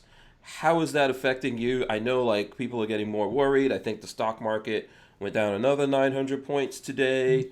You know, they're saying coronavirus is definitely, I think we've got like 35 cases here, but they're saying coronavirus definitely going to hit America. How's that looking for you guys? And how much do you talk about it in the business, and where do you project, how do you project that's going to affect you? Well, with the whole, the ports being shut down in China thing, you watched that a lot of American manufacturers of just about anything are now and their workload has quadrupled. So this is generally going to relate to longer time frames for production of anything in the whole of the industry, not just for us. So that's pretty much the major aspect of it is now, we're going to pick up a lot more OEM production, and everybody else is going to start picking up a lot more OEM production of stuff that they may have been getting overseas, or that now they just can't go to their source in the states that they were going to because they're so backlogged, or they're going to give them such a ridiculous time frame that my time frame's better, whatever it may be. The whole coronavirus thing scares the crap out of me. In a lot of different ways, especially because I'm about to travel internationally. Yeah, you're about to go to Germany, man. I'm about to go to Italy too, and there's a lot of confirmed cases in Italy right now. Yeah, a little scary, but I am going to not touch people. And my buddy John Dufresne at Kinetic Consulting does this thing, and I'm gonna get up and show you. He calls it his personal bubble, and he puts his hands out, and he does a 360, and if you're within that, it's not good for you. So I'm going to do that a lot. Okay. Oh, really? That's your That's your plan, huh? Don't break that bubble. Yeah, don't get in my personal space. Yeah. Okay. Good luck with that. I hope that works. It's gonna be a fun one. Yeah. Yeah. I hope that works out for you. Yeah, I would say have some kind of bodyguards or something like that. Let me get this. Ryan Cox says, I just want someone to make a 545 Draco with a SB Tactical PDW brace. No, never. Don't like that. No. Dracos are awful. Get rid of them. You can contact Rifle Dynamics and get a 545 pistol with their Picatinny railed trunnion and a side folding SB brace. There's something for you. Think of the price of a Draco versus the price of. You pay for what you get, buddy. Yeah, exactly. No, that's exactly right. Yeah. I hope you get that. I hope you get that, Ryan. I'm pulling for you. Listen, it could happen. It could happen. I know 545 is getting bigger. That's one of the things. Wait till PSA gets in there. Yeah. One of my favorite calibers of all time. Yeah, I love my 4.5. Yeah, they will bring it back. They will bring it back, and then hopefully we get some manufacturing here, like people making it. So how much of what kind of caution do you guys build into? Let's say with this coronavirus, right? And you ramp up stuff. What kind of caution do you build into that? Because we see that. So, for example, in the elections back in 2016, everyone had the Hillary plan. People were making ARs like they were losing their minds, and then lots of people took out loans, hired people, bought machines or leased machines or whatever. built all these ARs. They didn't sell as well. You had to cut the prices, etc. What kind of caution do you build in when things happen that move the market like this? Well, the knowledge of what you just said. We were in business when that happened. At that time, our production capabilities weren't what they are today, so we didn't have the ability to just go, hey, turn on the machine and run AR lowers till next year. So right now, generally, we understand that there could be a potential massive gain by preparing for such a thing like that. Mm-hmm. However, we also understand that the risk is super massive too. So generally, we're not producing something without a PO, and we're not gonna prescribe into the preparatory manufacturing of anything unless something actually happens. Okay. Yeah. So just where your capability is at right now, you might run it to the bleeding edge, but not necessarily bring it in, like buying another warehouse or something like that, right? No, listen, at the worst, it will come down to if something were to happen to where there's a massive need for more volume on the market, we just have guys working 24/7. That would be about it. We'd have 2 shifts. Yeah. What does your facilities look like size-wise, if you could tell us? So we have a pretty, I could not tell you the square footage. We have a pretty nice facility here. Mm-hmm. It's pretty much a little compound that's all fenced in, and we have 2 major buildings. The building that I'm in right now is the offices, and this is where I'm housed, and the owners, the creative director, our conference room, and things of that nature. And then we have another building just right out this window over here that's probably double the size, that has all of our machinery, our production facility, storage, our parts and shipping facility. Hank, next time you're in Vegas, please come by, take a tour, as well as yourself. Please, anytime, you guys are welcome. Yeah, we don't allow Babyface P in Las Vegas. Can't travel. Yeah. No, he might. He says he's going to be there for next SHOT Show. He says he's going to be there. Yeah, no, definitely. I want to. So next SHOT Show. Got a couch for you, bud. Yeah. Oh, look at that. There you go. He'll take you up on that. Hey, but be careful what you offer here. Yeah, communicate. He'll commute in with you every morning. We'll see how that goes. I don't know if he likes getting up that early. So, something I was going to ask you here. So, like, what kind of, how many CNC machines and things like that do you guys have over there? We're currently running 4 different machines that are all doing various work, and that all have their individual tasks right now. That generally changes daily, and then bigger for us is really, especially with the scale of building full firearms, is redoing a little bit of the methodology of how we have that place set up for production. We actually just brought in a new production manager, and he is hit the ground running and really changed my lead times on how long it takes on something to get built. And we're instituting, that more big company production scale mindset behind everything we're doing back there. Okay, very cool. Let me see. By the way, I think the next time I'll be in Vegas is April or something like that. So, let's see. Brian Quick. Oh, actually, I think there's a super chat. Let me see if I can get to this. Alaskan Ballistics. He says, we're fighting red flag laws in Alaska. I have a petition up for non-Alaskan residents to say they're not spending their money traveling here. Thanks for the great show and keep up the good work, Hank. Okay, awesome. Put the link in here in the chat if you can to that. We'll try to share it for you, Alaskan Ballistics. Yeah, send me that. I'll sign it. Yeah. If you can just throw that in the chat for us, we'd appreciate it here, and then we'll figure out how to do something with that once it gets into the chat. Go ahead. I'd love to hear your guys'. So I left Florida, I think, before. Do you guys have red flag laws? Oh, we do now.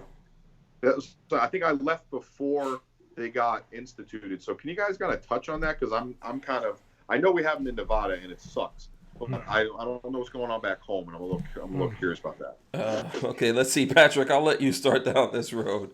We have a red flag law in place where you can get red flagged for just about anything, I think, as long as somebody doesn't like you and knows people in high places, which has happened. Yeah. Somebody knows somebody high up and says, my neighbor's being an asshole, go red flag them. Mhm. We also have soft gun control in the form of they upped the age of buying a rifle from 18 to 21, which is insane. And what else Yeah, I did was we around. just get? Yeah, a lot of that happened after Parkland, right? So Yeah. Yep. yeah, all these crazy things went into I'm trying to effect. think what else we had. The basically, so when we talk about politics, I often think that neither one of the sides of the aisle are really on our side. And here in Florida, everything's pretty much run by Republicans. But with pressure, Bloomberg pumping in money, etc., after that Parkland thing, and then also like the NRA not really giving much of a backbone to those guys, they kind of caved and gave into a lot of stuff. And they said, "Oh, we'll get you guys this and this. Like we'll get where you can have people volunteer to protect schools, etc." Except they put in something there where the school or the sheriff in that county could veto it. So your more liberal counties, of course, are going to veto all that stuff. Yeah, we have red flag laws. They've already been abused. Um, we've got the 21 age limits. We've got all kinds of crazy things. Like, basically, you're not even really allowed to modify triggers and stuff like that on guns, technically. There's all these weird things, I think, going on with the laws here in Florida that it's almost a situation where they're on the books, and when we talk to a lot of those guys, they're like, hey, that's on the books. It's not that big of a deal. Some of them are a big deal because the FFLs can't sell things because of laws on the books. When they first Yeah. when that first happened, a lot of things got caught up in limbo. I'm not really sure if those got released from limbo. And then once these laws are on the books, if you get the right person, let's say as Attorney General in Florida, they can pretty much start just like you could show up at a 2-gun or a 3-gun match and start prosecuting everyone, like locking people up. So go ahead. Potentially, if they wanted to. Yeah.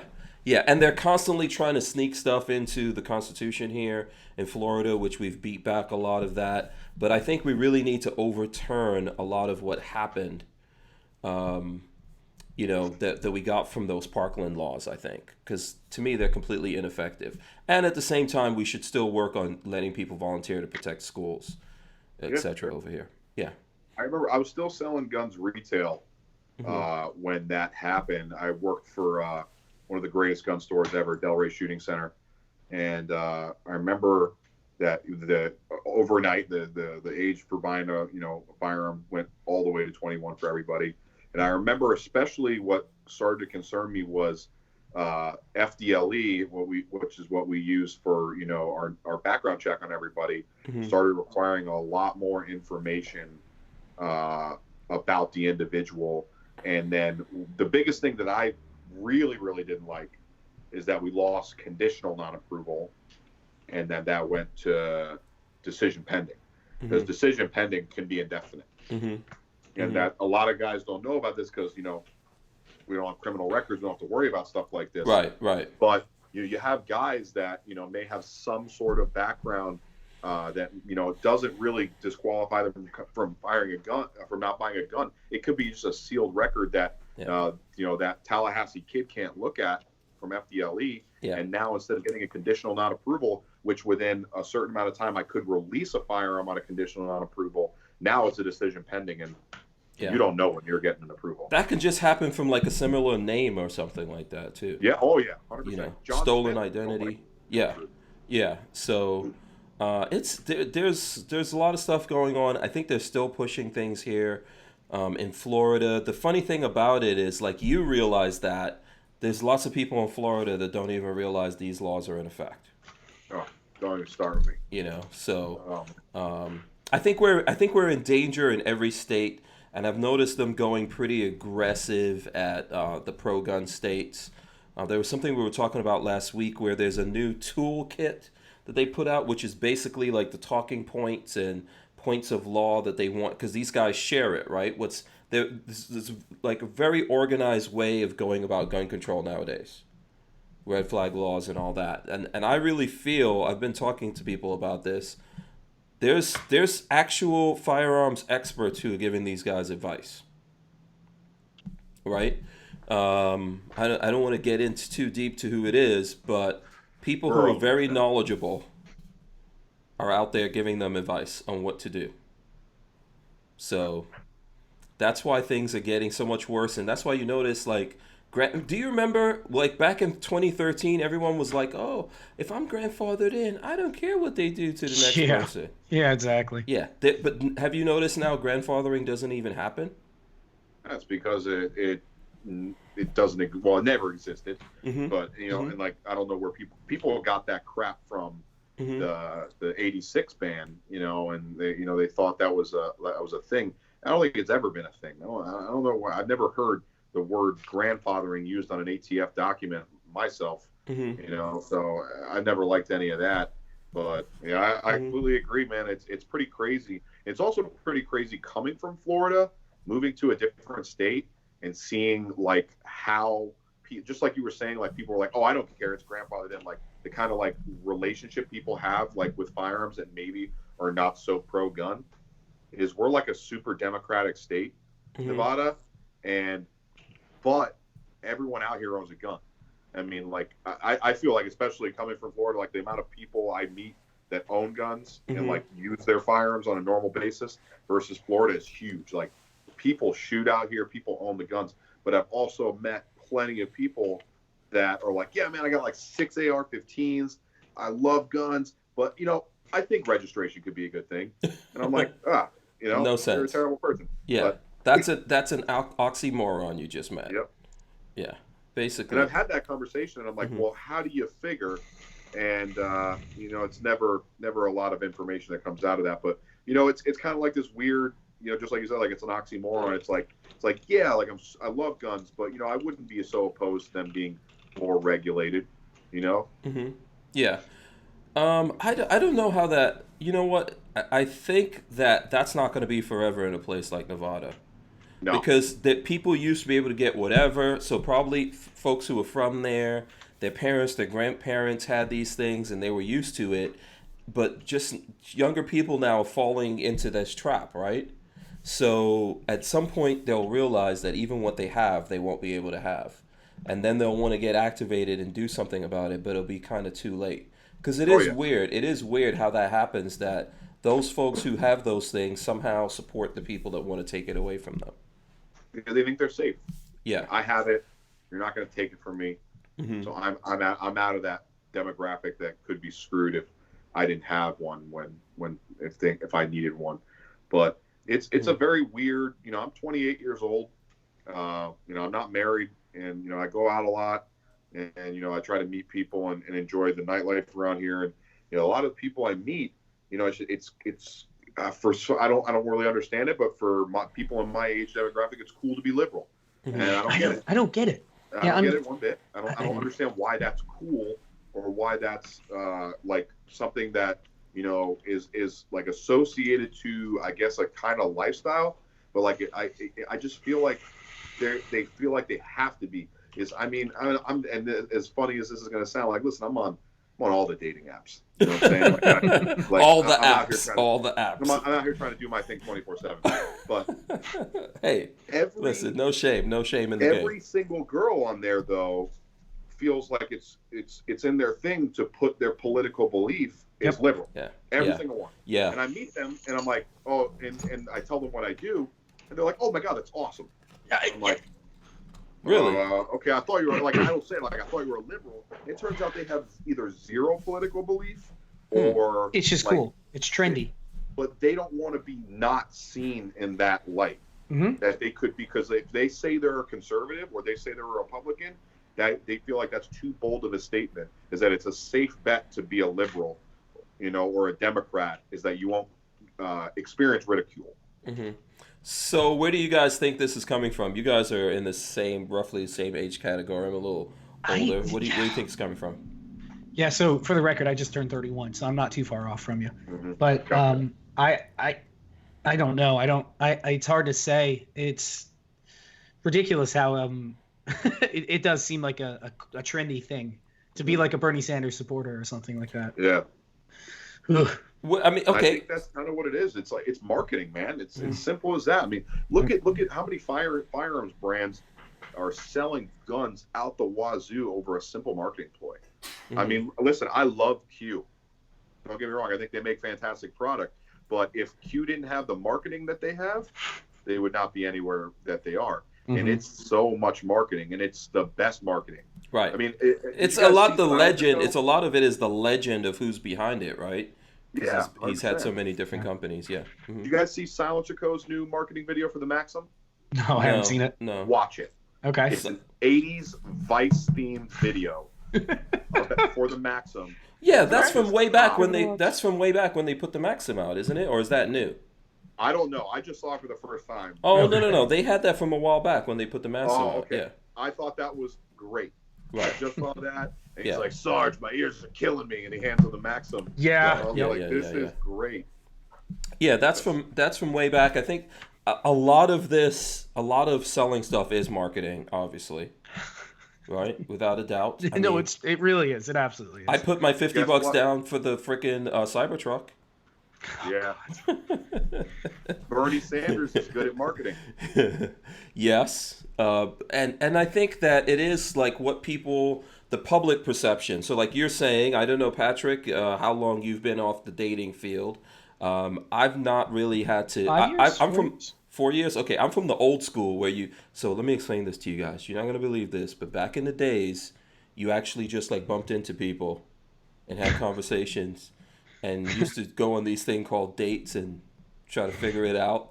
So I don't have to do that, but I think that when people are doing that, right, and putting in public, like they're out there looking to make matches and stuff, and they put it out in public, they feel like they have to say this stuff, otherwise they'll be ridiculed or people will come down on them. But that's not really what they believe. Isn't that what happened with Brexit when all the predictions of Brexit were coming in, and everyone was like, oh no, they're going to stay in the European Union, but really most of the people in England were like, no, we want to get the hell out of this. You know. And then I think it's the same thing with the elections. They said that Hillary was going to win hands down. That's why companies went out there and like just ramped up this production of AR-15s. Right? But that's not really what happened. I think at the end of the day, people were like, yeah, we don't really like that. We're not really going in that direction. I mean, especially if you talk to any gun store employee that worked retail during that election, they will. And like I have stories out the wazoo of customers coming in and telling me, "Oh, didn't you hear what happened today? Oh, don't you know what's coming? Like I heard that this is," and like they're telling me, "This is why I'm buying this gun today. I want this because this is happening. You're not ready for it." I'm like, dude, you're talking gibberish. Like, yeah, but that's true. That's what happened, though. Yeah. Because everyone in America at that point said, you know what? I got to get this thing they're talking about called the AR-15. I got to get me one of those. And they would go into the store and they wouldn't go for the $2,000 one. Right? Of course not. They're looking for that $599 or less. Of course. Yeah. Come on. Remember, gun stores literally had a bunch of ARs just laid out on the floor. So what was it? Sportsters? Was it? I think it was. Wasn't it like a lot of? Yeah, I think it was a lot of like Smith & Wesson Sportsters or something like that, like $5.99 or something. Those are what we're selling. Everybody wanted that. Yeah, and everyone was buying that because they were like, hey, I got to get one of these. And believe it or not, we still have a high volume of sales going on. Yeah, that's another funny part is you hear guys, and I remember probably the first year of Trump's election, is this term got thrown around called the Trump slump. I don't believe that is real, to be honest with you. I haven't experienced the Trump slump. And guns. Yeah, with the sales of firearms. Listen, everyone got really, really used to how much got sold when there was panic buying. But listen, the market changed after Trump got elected because there wasn't panic buying. And somebody of stature in this industry said this to me last year. He goes, man, people are buying what they want, not what they can get. Yeah. And there's a lot of truth in that, and that's why a lot of manufacturers are able to produce some really cool stuff right now and push the envelope. And that's why kind of the trend in this industry right now is innovate or die, because that's where we're at. There's no panic buy. So you either make cool new stuff or you try to continue to do what you've been doing, and good luck with that. Mm-hmm. That's they're so I think a lot of people that got into the market during the Obama era didn't realize this isn't the norm for the gun industry, and they ramped, especially expecting Hillary to win and getting on the Hillary train, and they were like, oh shit, we're not selling like we were supposed to, like we did for the last 8 years. All the guys that have been in it since before, like a friend of ours, Safety Harbor Firearms, was like, I've been in it since 1993 or whatever. I know the trends, and you guys are not. You shouldn't be, ramping up right now with thinking Hillary's going to go into office. Yeah. Mm-hmm. They saw no ceiling, and that was their problem. Yep. They didn't think there was a ceiling. There's a ceiling no matter what. Everything, Absolutely. all good things must come to an end, Mm-hmm. and you have to be mindful of that. And I'm super thankful the owners of Battle Arms Development especially were mindful of that in that time frame and didn't hurt this business when they could have technically hurt the business and kept things at a level that was smart for them. And that's something that, I've been very impressed with the planning of our growth with Battle Arms Development is everything was thought of in the future. I mean, I've got empty offices in this office complex because we're not fully staffed where we want to be quite yet, Mm-hmm. but there's a plan for who and what is going to go into those offices. They're not empty offices. Oh, okay. No, that's great. That's how it should be. Yeah. Be prudent. Slow growth, slow and steady growth is never a bad thing. Trying to jump the gun and get ahead is way too risky. For me, at least. I always feel like it's too risky. But Mm-hmm. Depends on who you are, what level of tolerance you have for risk. You gotta have a high level of tolerance. Harry's Holster says my local gun shop is up 10%. I think there was a hit that everybody took, and then after that hit, things have settled out to how they should be. The market's really settled out to where it's supposed to be, instead of God, after Sandy Hook and Obama and all the other things where you couldn't even get 9mm at Walmart at the time. The market's finally settled into where it's comfortable again. Yeah. I think also there were companies for example, there's companies that don't take out a lot of loans, or pay for everything cash, and or temper their production properly according to demand and all that kind of stuff. And then of course there are companies that have gone out of business and companies that continue to go out of business. So we are seeing some of that. There are companies leaving. Yeah. Even at SHOT Show this year, we saw there were companies that just were not at SHOT Show. Right? Some of that has to do with the big company takeovers, from some of those guys going away. Some of it has to do with what we're talking about, that people just took out too many loans, built out too much. But for the most part, if companies are prudent and think about what they're doing, they'll be there for a long time.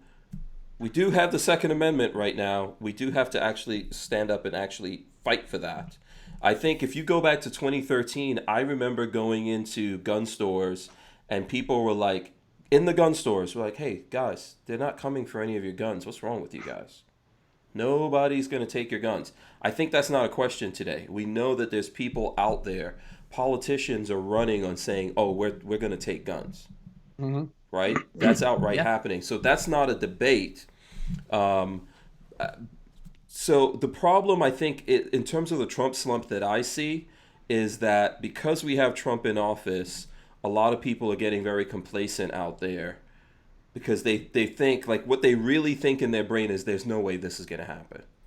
Well, this those guy's people, not going to do it. Yeah. Those people are the guys that bought a Sportster that don't understand the actual scope of the industry, that think like they're never, it's never going to happen. They're not constantly watching what's going to happen. That stopped that narrative stopped in their life when they bought that gun. That was the end of it for them. They thought, okay, I got mine. I supported the Second Amendment. I bought this gun. I have it now. You're not taking it from me. So it's over. It's not over. No, it's not. Yeah, absolutely not. And that guy who only has that one gun and hasn't found out about why he has that freedom and that ability to do that, to defend himself, own that gun, all of that kind of stuff, if he doesn't figure that out, he's definitely going to lose that ability. And he's that person who's going to go, okay, I'm sorry, I can't have this, and then give it up.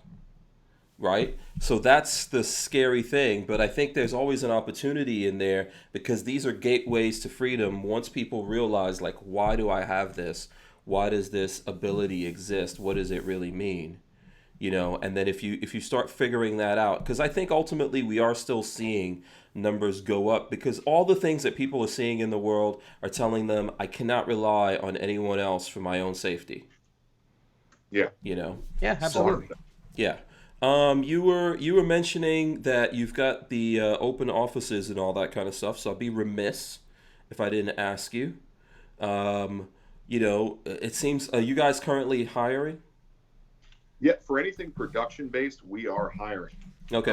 Absolutely, we're always looking to bring on quality people to add to our production capabilities currently at this juncture. For the I guess the hierarchy of battle arms development and logistics, sales, and anything like that, we are currently fully staffed for our needs. But our production is growing ridiculously at this moment. Mm-hmm. And if there's any local people in Nevada that are looking for a good job, send an email to sales@battlearmsdevelopment.com and we'll take a look at your resume. Okay, very cool. What kind of skills do people need to have? What specific skills are you looking for? Or are there no skills that are necessary in the production thing? Do you guys train? Oh, we absolutely train. Okay. We're lucky enough to have a lot of dudes that work here with a ton of knowledge on the weapon system and a ton of knowledge on how to properly build the weapon system. So basic hand tool skills, some sort of mechanical ability, especially in production, is going to be a work ethic is the biggest thing. Okay. All right. Yeah, absolutely work ethic. Yeah, very cool. So if you're out there in Nevada, you said was it Henderson area? We're in Henderson. Correct. Henderson. So there you go, which is not far from Vegas. No. If you're out there, which I know there's lots of gun people, or there's some gun people that watch this show. If you're looking for a gig, hit up Battle Arms. Do you guys, if you work there, do I get a gun every 6 months or every year? I wish. What's my benefits? No. We have great benefits. Unfortunately, that's not one of them. Okay. Listen, if you get a chance to talk to the higher ups, this will be a good benefit to plug in there. Free guns. Yeah. Some people do that. No, yeah. Yeah. I think. I remember the people at Kel-Tec telling me, I think every 6 months or something, you work at Kel-Tec, you get a free gun. Well, I think it's a little different from Kel-Tec. Yeah, just a little bit. Yeah, a little bit. No. There's definitely. Yuel Adamus says you have a spot in R&D. R&D is currently pretty much full. We Yeah. have a great setup in R&D. We have one gentleman that is constantly in house and one that is remote. Those two guys are an absolute dream team.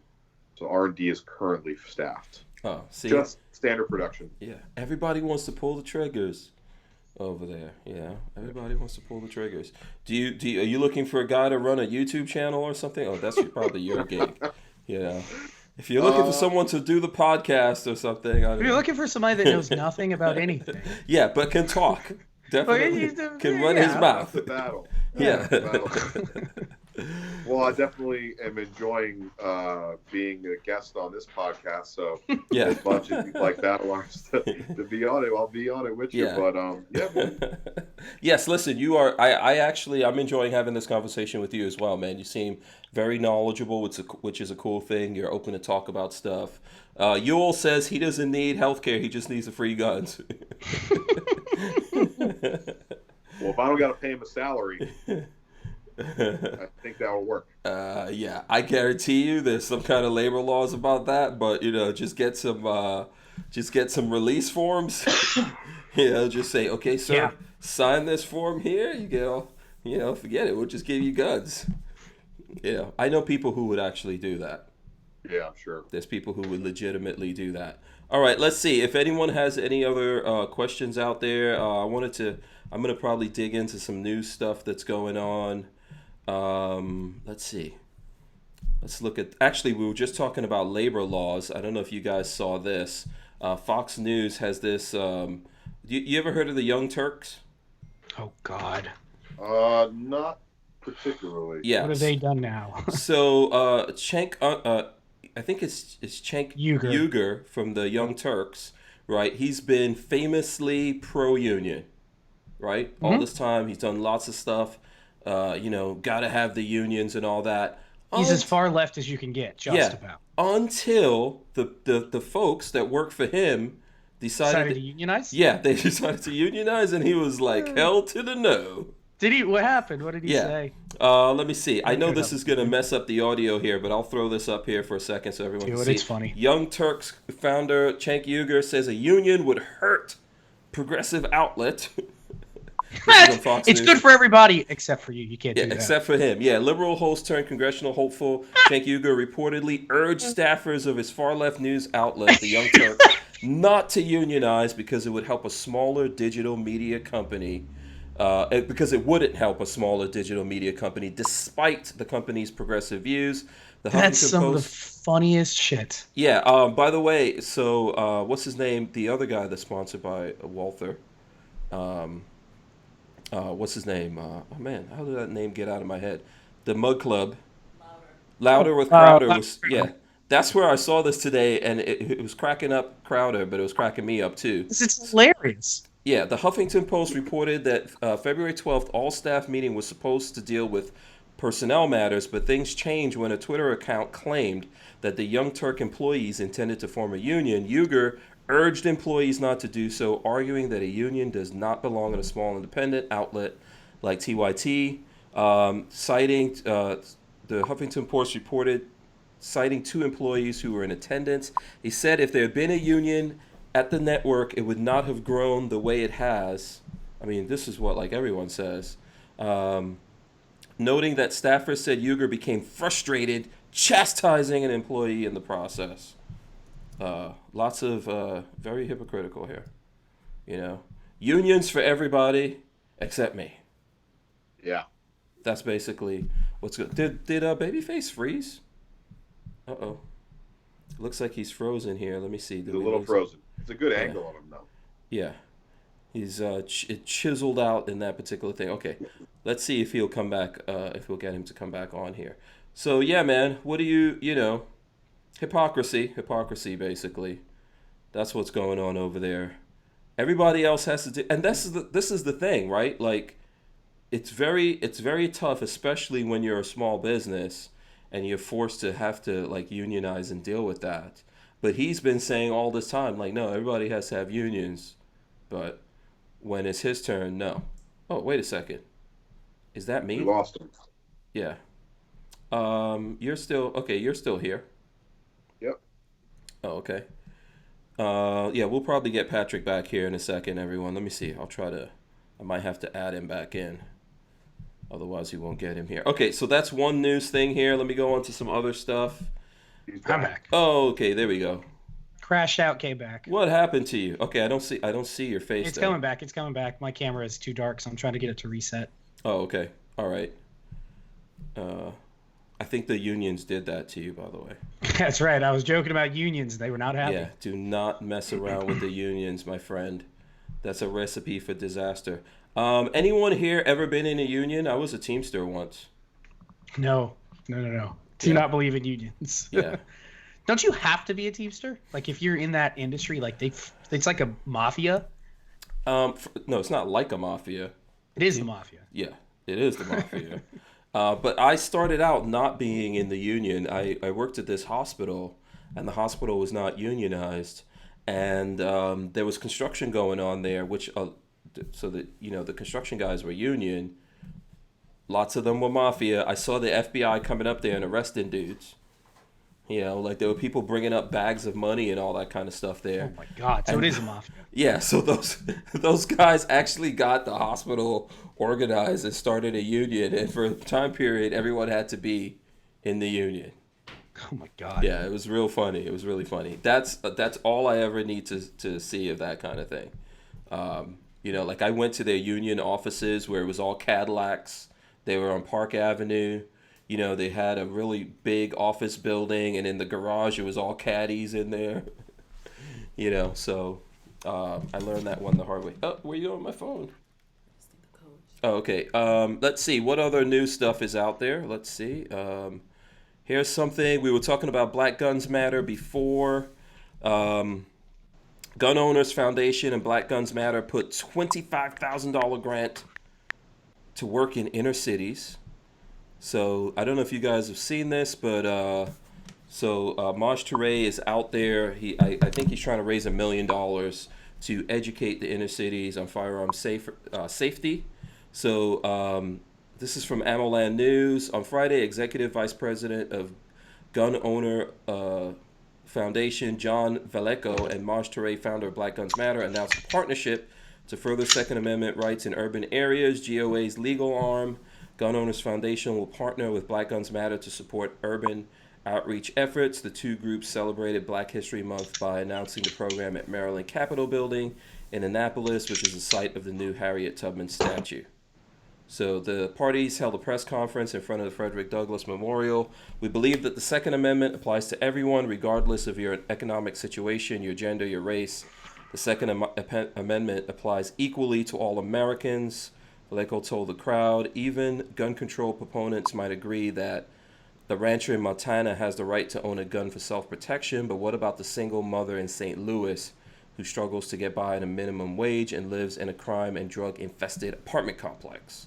Or the grandmother in Baltimore who's afraid to go out at night because of violent gangs in what can hardly be called Charm City anymore. So I think this is good stuff. You guys, what do you think about this?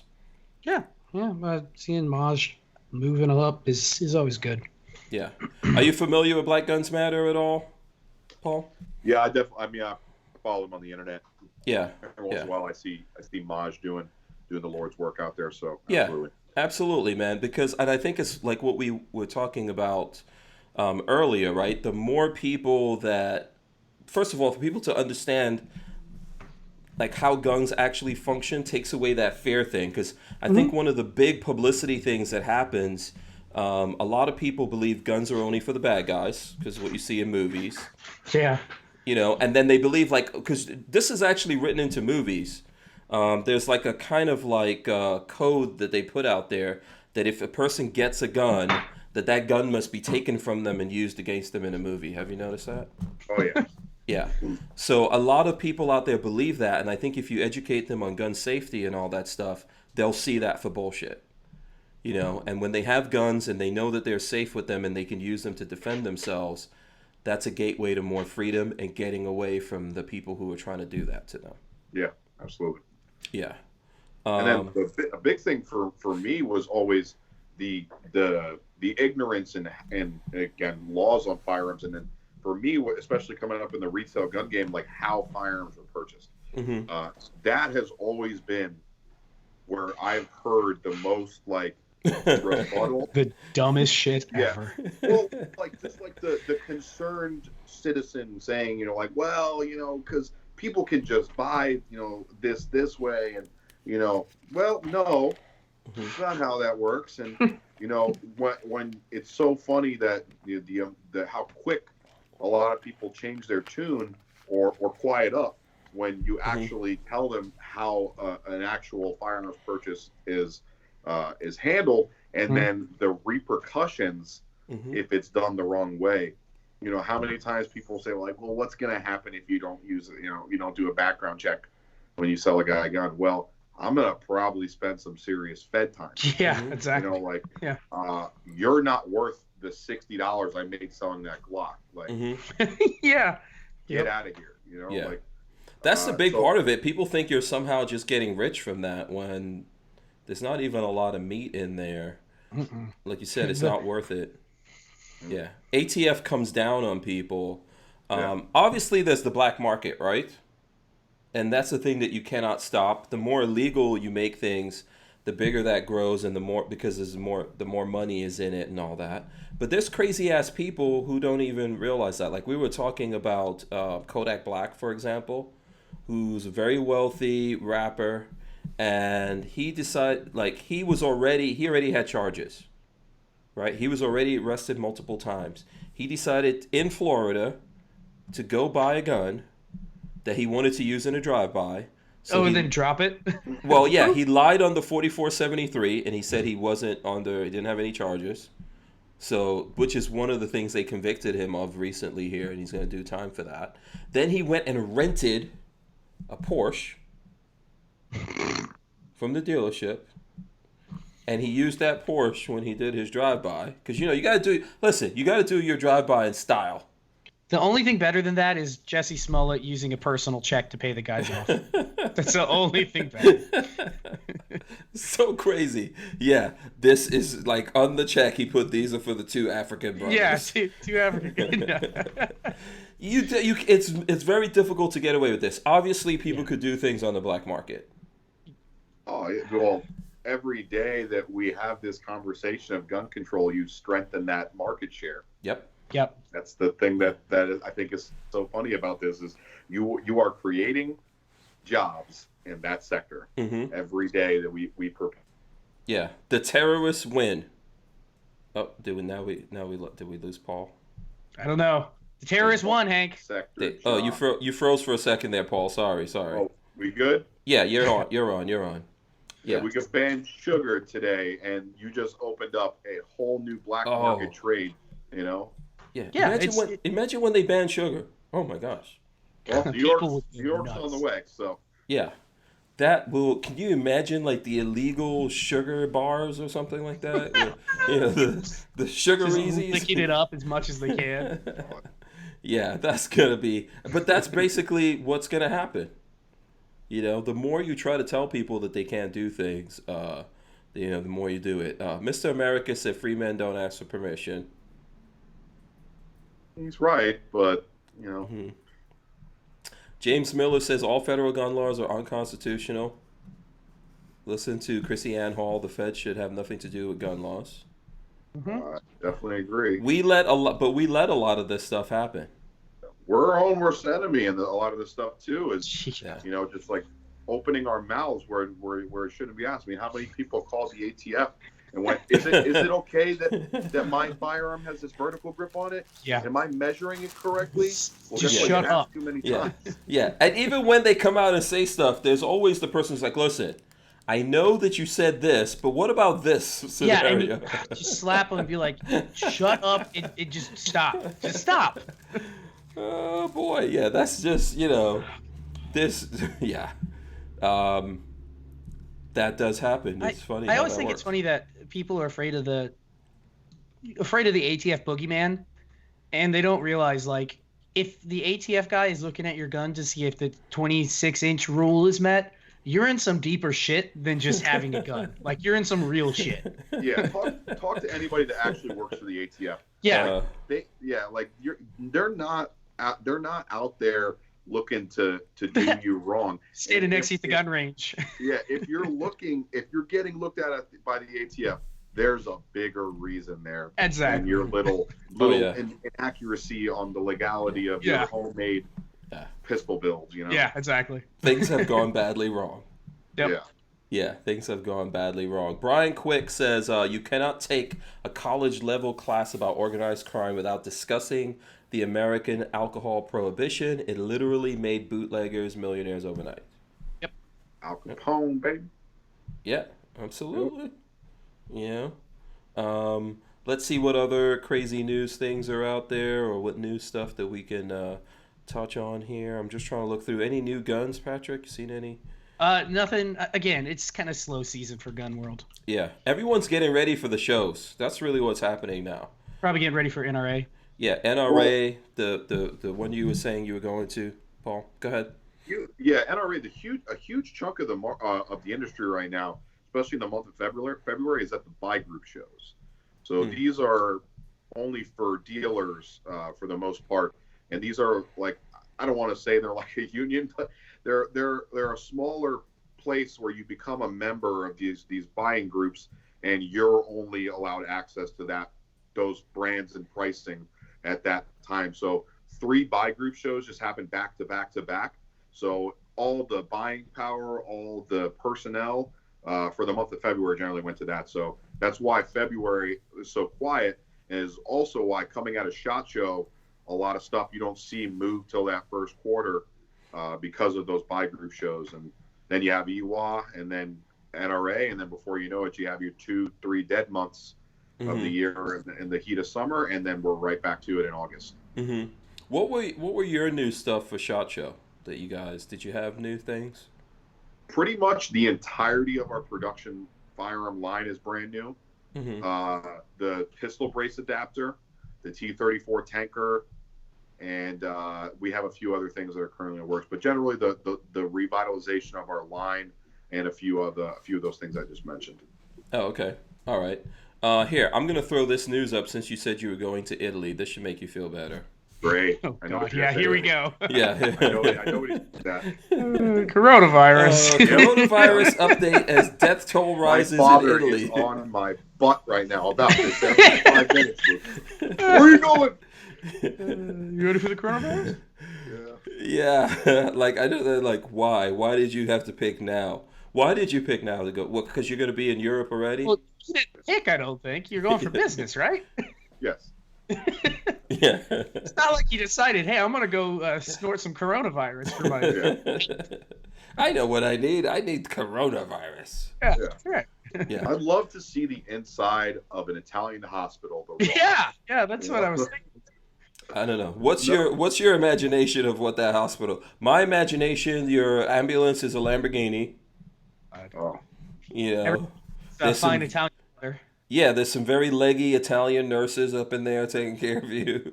No? The best hospital food you ever had. Yeah, I'm telling you, man. Pasta every night. Yeah, pasta. Just nothing but pasta. You know, that will cure you right there. You can't die. When American hospital, you'll lose a bunch of weight eating that hospital food. I'm going to gain 15 pounds with that coronavirus. Have you been to Italy before? Never in my life.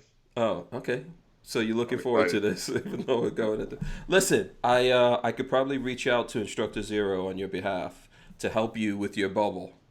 That's what you need. Instructor Zero protecting your bubble. That'd be great. Yeah. I'm hoping nobody pops my bubble. Yeah. Did you see? You know what? I didn't see him at SHOT Show this year, but he probably was there. Yeah. He probably was there. He's a cool dude. He's a cool dude. He promised me if I ever go to Italy, he's getting Ferraris and Lamborghinis. Nice. And we're touring Italy. That's what he says, but he doesn't realize I will actually show up in Italy one day. Hey, I need a Lamborghini, please. Yes, looking for, Opt Out of Gun Control says my wife planned a trip to Italy 6 months ago for March. Perfect timing. I hope you had that insurance. So that you guys don't want me to read this article about Italy, I'm supposing. Hey, I'm not going to Italy. How many hours ago was it posted? Yeah. Hold on, let's see. 10:32 Eastern. All right, let's hear it. Okay. Coronavirus update as death toll rises in Italy. WHO who declare outbreak a pandemic. You're going into a pandemic. I hope you know this. I don't think he's going into a pandemic. I think the area in Wuhan, China is probably where the main pandemic is. Yeah. So new cases of COVID-19 coronavirus have been confirmed in South Korea, Italy, and Iran, with the death toll rising to 7 in Italy and to 4 among hundreds of infected Diamond Princess cruise ship passengers. Uh-oh. Oh, yeah, that cruise ship is still stuck off the coast, isn't it? Yeah, but they took some people off of that, which I'm not sure why they did that, but I guess, Probably for the other guests that are like, I don't want to be on here with this person. Yeah. You got us trapped, and I really don't like this. So as of Tuesday, Italy saw its coronavirus death toll rise to 7 and reported its first cases in southern Italy with Tuscany and Sicily. So there you go. Some fine wine, some fine food, and a little bit of coronavirus. Yeah. I hope you have some of those zombie masks that you're taking out there. Yeah. You're gonna. We're not the only people giving you a tough time about this, right? No, of course not. Yeah. Oh, okay. Yeah. I'm gonna be fine. Let me just put it to you this way, Paul. Whatever it's gonna be, whatever I'm gonna be testing, can you please ship it out before you go? I'll see what I can do. No, I'm just messing with you. I plan on just spit. Uh-oh. Lost him again, yeah. Got a nice I got a nice stack of emergency that I'm bringing with me. There you go. And, Just inhale it. Oh yeah, I'm gonna go to the emergency. doctor That's this your week. plan. I'm going to go to the doctor this week and also be like, oh, I think I have the flu. Give me some antibiotics. Yeah, give me something. Yeah. Okay.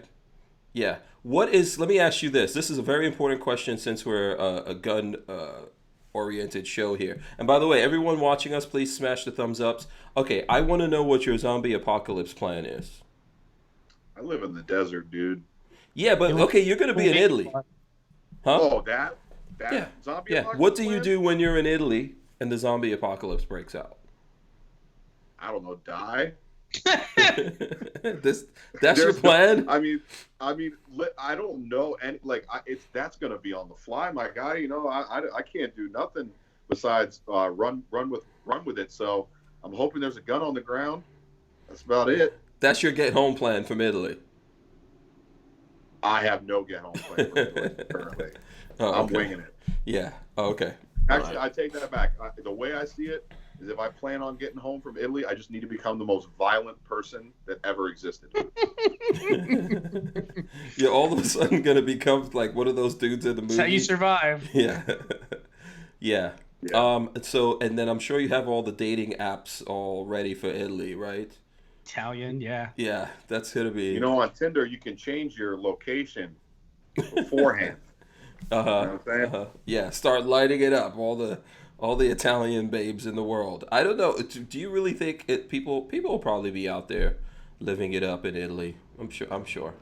I don't think it's drastically going to affect us here in America for sure. You know, we're not. Okay, there's a really loud vehicle going by. I don't think we're going to go into panic mode, even though they say that it's going to accelerate a little bit here. They've been really good at finding patient zero with this thing, especially in a lot of these areas, especially in these states, like tracking who went where, and then finding the initial victim, and then quarantining that off. And the one thing I was looking about with Italy is it's in 2 major cities in 2 different provinces, and both of those cities are completely blocked off. Oh, okay. Like no one in and out. And so that's been the thing that gave me the most confidence with it. And then what I've noticed is an absolute trend with everywhere else. I mean, I don't even want to get into the China thing, because that is so messed up. You know, Oh yeah, it's going to be tough in China. Yeah, it's going to be tough in China. Captain Shark says, find Instructor Zero and capture a castle with a moat. Honestly, that sounds like my dream vacation. Yeah. And I'm cool with that. Yeah. Also, might I suggest that you request only current pictures on that dating app? Like, literally make them put up a newspaper next to their face with the current day. And if they look a little green, do not swipe right. It unfortunately doesn't work like that. Or left, or whatever it is. I don't know. There's a very large amount of risk that's involved with meeting girls off the internet. So yeah. Please stay safe while you're out there. We don't want anything to happen to you. You know what? I just looked up and realized we got to 9 o'clock. I don't know how. Yeah, it went by really quick, didn't it? Yeah, it seemed like it just jumped over there. I think while we were torturing you about Italy, we jumped over to 9 o'clock. What are you over there? Oh, you're like a little bit after 6, right? Yep. In Vegas. Dinner time. Yes. Okay, so here, let's do this. I'm gonna start wrapping this up here. Just remind everyone out there, smash the thumbs ups right now. We're gonna have these guys tell us how to get in touch with them. I'm gonna start with Babyface P. Patrick, tell us what videos are next in the pipeline. Right now, I'm not sure what I have going on. I think I have the Glock 44 coming out next. Oh, okay. You got to And build then something, man. What is going on? We need a What's up? build. We need a build or something. I'm working on that. If Brandon Herrera can get with me, I'm supposed to be getting a parts kit in soon. Oh. I do have a build. I think Brandon's coming on sometime this week. Oh, yeah. There you go. Boom. Got a build coming. I'm actually looking at ordering some parts for this. So this is 1022 build. I'm waiting for the stock to ship from Samson, that folding stock, BTM. But eventually I'm going to build it into something pretty cool. Plus I need to do a video on sticking this in the lathe and chopping a whole bunch of this off, because this thing weighs a ton. Too bad. We, you don't know someone that works at a company that might be able to make that into a real sexy barrel for you. I don't know. We could. I've talked to a couple of people. There might be a guy. I don't know. There are at least one has offered their services down in Orlando.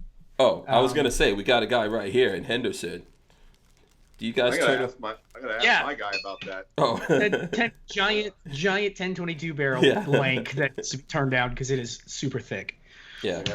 But beyond that, not a whole lot. You guys can find me at youtube.com/babyfaceP. Instagram is baby_faceP. Catch me there. Catch me outside. How about that? Yeah. Don't forget he's got the Patreon too. He's got the Patreon. That's you. Patreon.com/babyfaceP.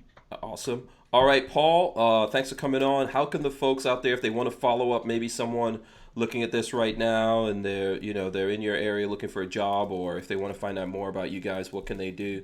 Where can they follow you all? You can send us an email to sales@battlearmsdevelopment.com. If you have any questions or you need any, or you want to send your resume and your local, we are not open to the public. Just as a heads up, don't show up.